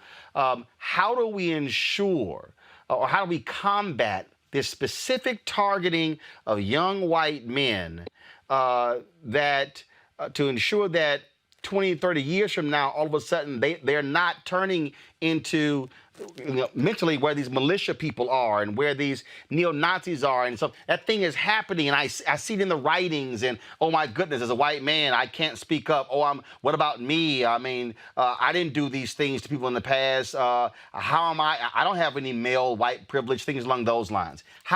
What must this society do to combat the targeting of those fertile minds?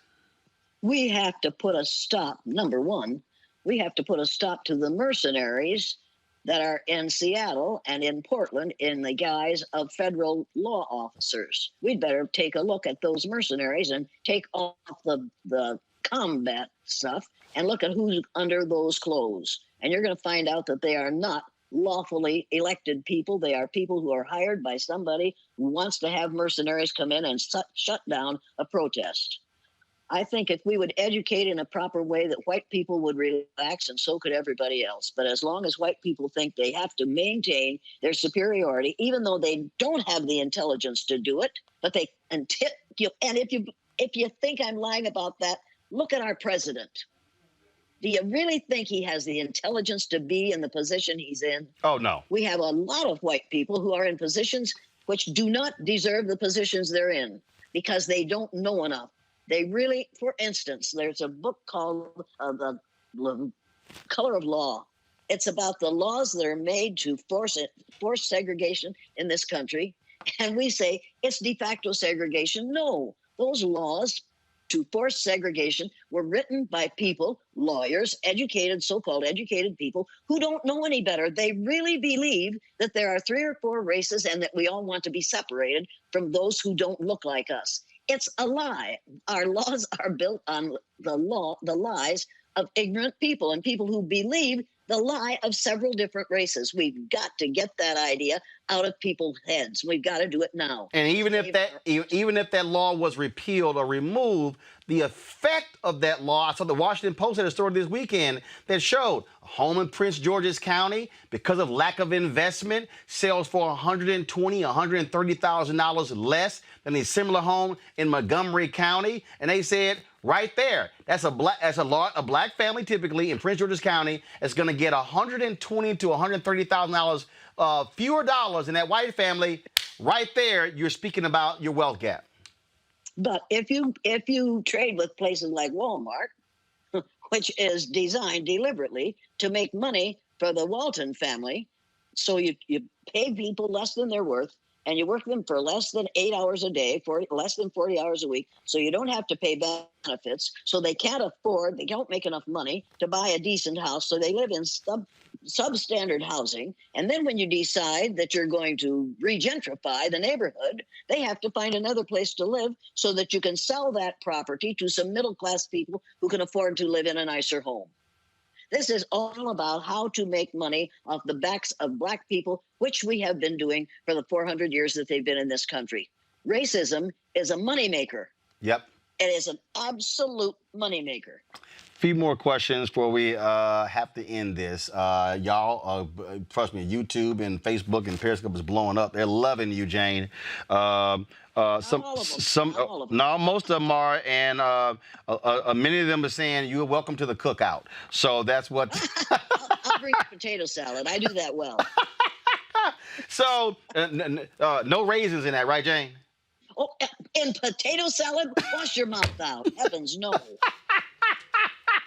I just want to go ahead and mess with you on that one. Potato salad. I never heard anything so foolish. Let's talk about statues. First, should the Edmund Pettus Bridge be named after John Lewis? Should these Confederate statues come down? Should the Christopher Columbus statues come down? Well, see, I don't mind having the statues up because pigeons crap on them. So I really don't, that's not a big problem for me. And kids throw things at them, and it's a good thing to lean on when you're tired after you've been running. So I think that we need to tell the truth about the people who are represented by those statues, and then people will do what the pigeons do, because we'll realize that those are the wrong statues to be put up anywhere. But if they're up there, might as well deface them. If we're going to be insisting that you honor those people who did dishonorable acts, then we need to make those statues something, an object of ridicule. Instead of tearing them down, it takes a lot of money to tear those statues down, then you have to find a place for them. Use them for, I don't know, target practice, something interesting. Use them for something that, hey, we're going about this the wrong way. When you tear away people's statues, you tear away their self-image. So let them see what your self-image looks like when it isn't so pretty anymore. This is ridiculous. Arguing over those statues is taking your attention off what is happening in this country to people of color. It's taking your attention off the fact that the Navajo Nation is dying of COVID-19, which should be called Trump virus. Let's talk about that, shall we? Let's talk about what is happening to the Navajo Nation, who were here long before we palefaces got here. They don't have anything but dirt floors, and they have no electricity and no running water, and they're dying. And they're 100 miles from a hospital. Because after all, they aren't important. Fox News scared to call me, so is CNN. I barely get called by MSNBC. Why are these mainstream networks scared of you, Jane? Why are they? Because if I'm right, they're wrong. They're afraid of me the same reason that 55 teachers in the Riceville school system were afraid of me and absolutely hated me. Because I taught that you don't have to be white to be right. I disagree with the rightness of whiteness. And I taught that every person on this earth is my 30th to 50th cousin. And I get really angry when some of my pale-faced cousins abuse some of my darker-skinned cousins. It makes me really, really angry because it isn't about skin color. It's about ignorance. And as long as we perpetuate the ignorance of several different races, we will have this problem. You want to get rid of racism? Get rid of the idea of several different races. Then you have to say, we're all the same race. What's your problem, fool? How would you describe Betsy DeVos? Fool. Damn fool. Destructive damn fool. Let's say Joe Biden becomes president. If he said, Jane, I would love for you to work with my Department of Education, would you do it? Heavens no. I'd say, Joe, you're out of your mind. I'm 10 years older than you are. Get real. But you would, you would have value. Well, I would have value until I walked into that office and looked at it and thought, why am I here? There are young people of all colors and all kinds who could do this job better than an old, short, fat, white woman could. Why in the world would I take that job knowing that I am not qualified for it? If I wanted to be president, now that's a job I'd take because we have proof that you don't have to be qualified to get that one. Jane, you're 86, correct? Well, I'm 86, but I'm not correct. But yeah, I'm 86. No, you are correct. You're very correct. How are you? How are you? How are you creating the army of Jane Elliott's? I'm not creating an army of Jane Elliott. What I want to do is get every person that hears my voice to believe that there's only one race, and they don't have to believe the lies that they've been taught so far, and that they're willing to go to my website, download the printed learning materials. The first is a set of typical statements that white folks make that think they aren't racist. The second is a set of clarifications of those remarks. The third is a set of commitments to combat racism. And the fourth is a bibliography. I want them to go through that those printed learning materials. I want them to learn how not to talk by doing the commitments, the clarifications of the typical statements, and then pick out one of those commitments, put the date beside it, decide to do it for a month, and do that until you've gone through all 18 of those.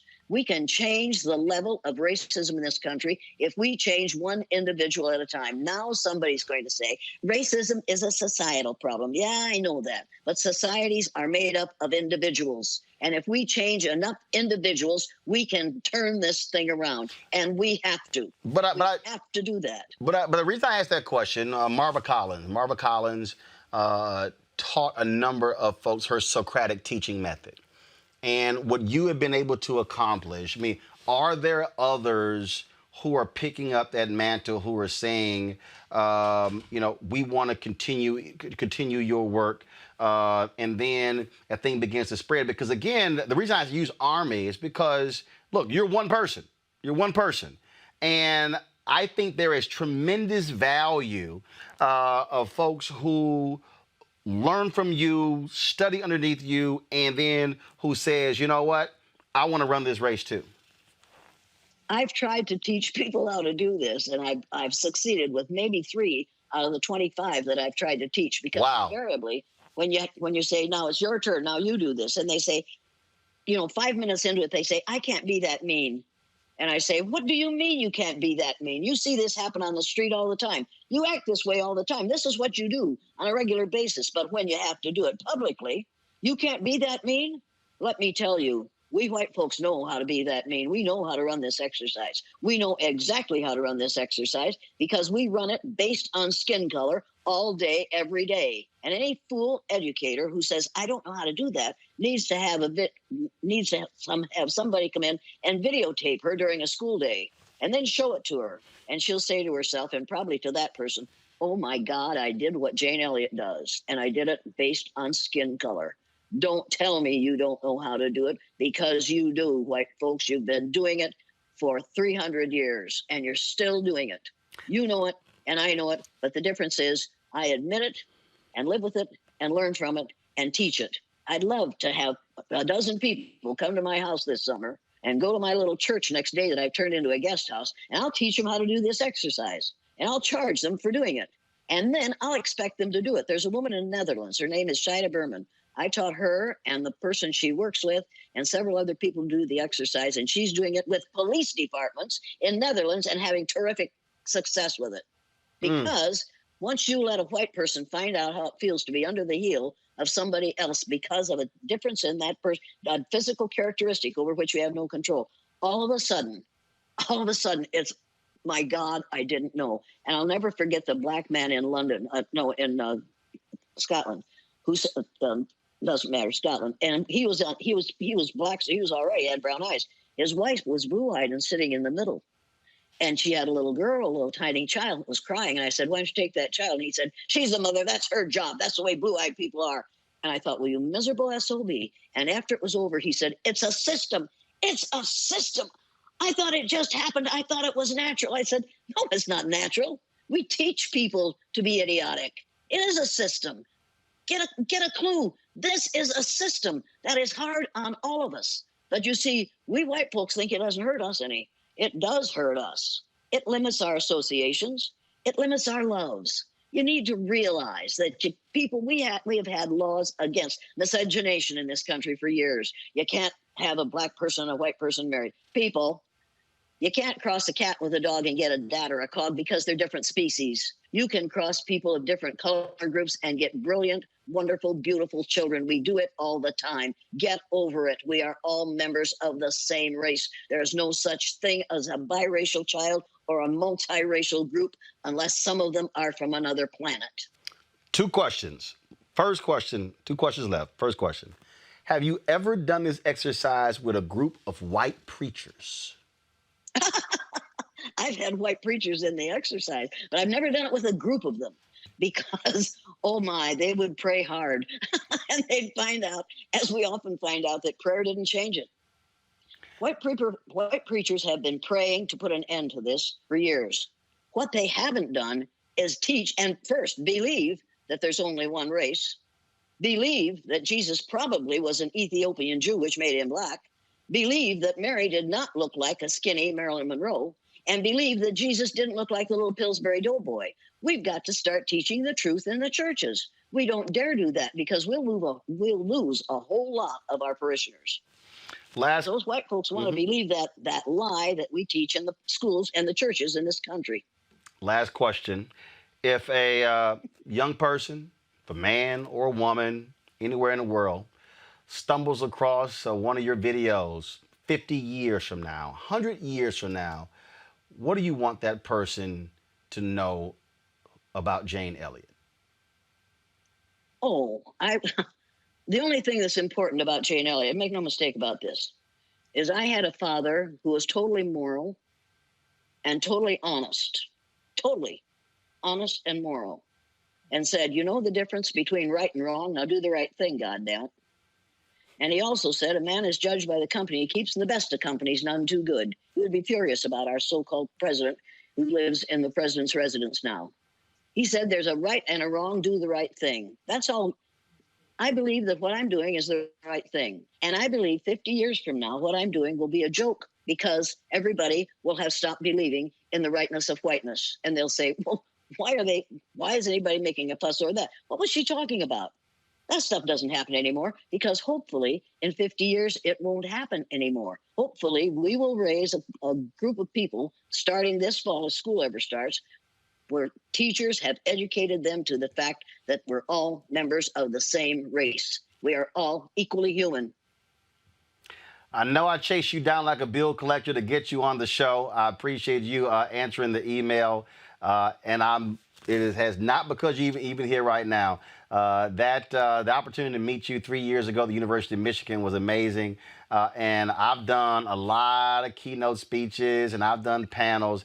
That by far is a top 3 discussion. I just had an absolute joy being with you at the University of Michigan in 2017. And I appreciate you coming on the show tonight. Well, thank you. Angela Davis, after she saw me attack all the children in the University of Houston, said, Jane, we could go on the road together. I said, tell me when and I'll go. Well, look, I'll be happy to go on the road with you as well. Once this coronavirus stuff is gone, these dumbasses know how to put masks on. And be sure they get one of these. That's right. Get over it. Order one of these. Get over it. Jane Elliott, it's a pleasure. You take care. Be safe. Thank you. You too. All right, folks. Thank you so very much. All of you who watched this conversation with Jane Elliott, our coverage of with Congressman John Lewis. Fascinating conversation. We look forward to restreaming this. Again, this is why we do what we do, folks, here. You're not going to hear that conversation mainstream media. Not for a little more than an hour. That's why we want you to support what we do at Roland Martin Unfiltered. More than 4,000 of y'all are on YouTube right now. Y'all can join our Bring the Funk fan club right there on YouTube. Folks, Cash App, which is $RM Unfiltered. PayPal.me/R Martin Unfiltered. Venmo.com/RM Unfiltered. Of course, you can send a money order to New Vision Media, NU Vision Media Inc., 1625 K Street Northwest, Suite 400, Washington, D.C., 2006. Please support what we do. We have a little more than 10,000 members about Bring the Funk fan club. Our goal is to have 20,000 by the end of the year, so we're about 8,800. Our goal is to get 8,800 more people to give at least $50 each. That's $4.19 a month, 13 cents a day to support what we do, for us to be able to bring you these type of conversations that you're not getting anywhere else. It ain't happening on ABC, NBC, CBS, Fox News, MSNBC, CNN. It's not happening on any of these places.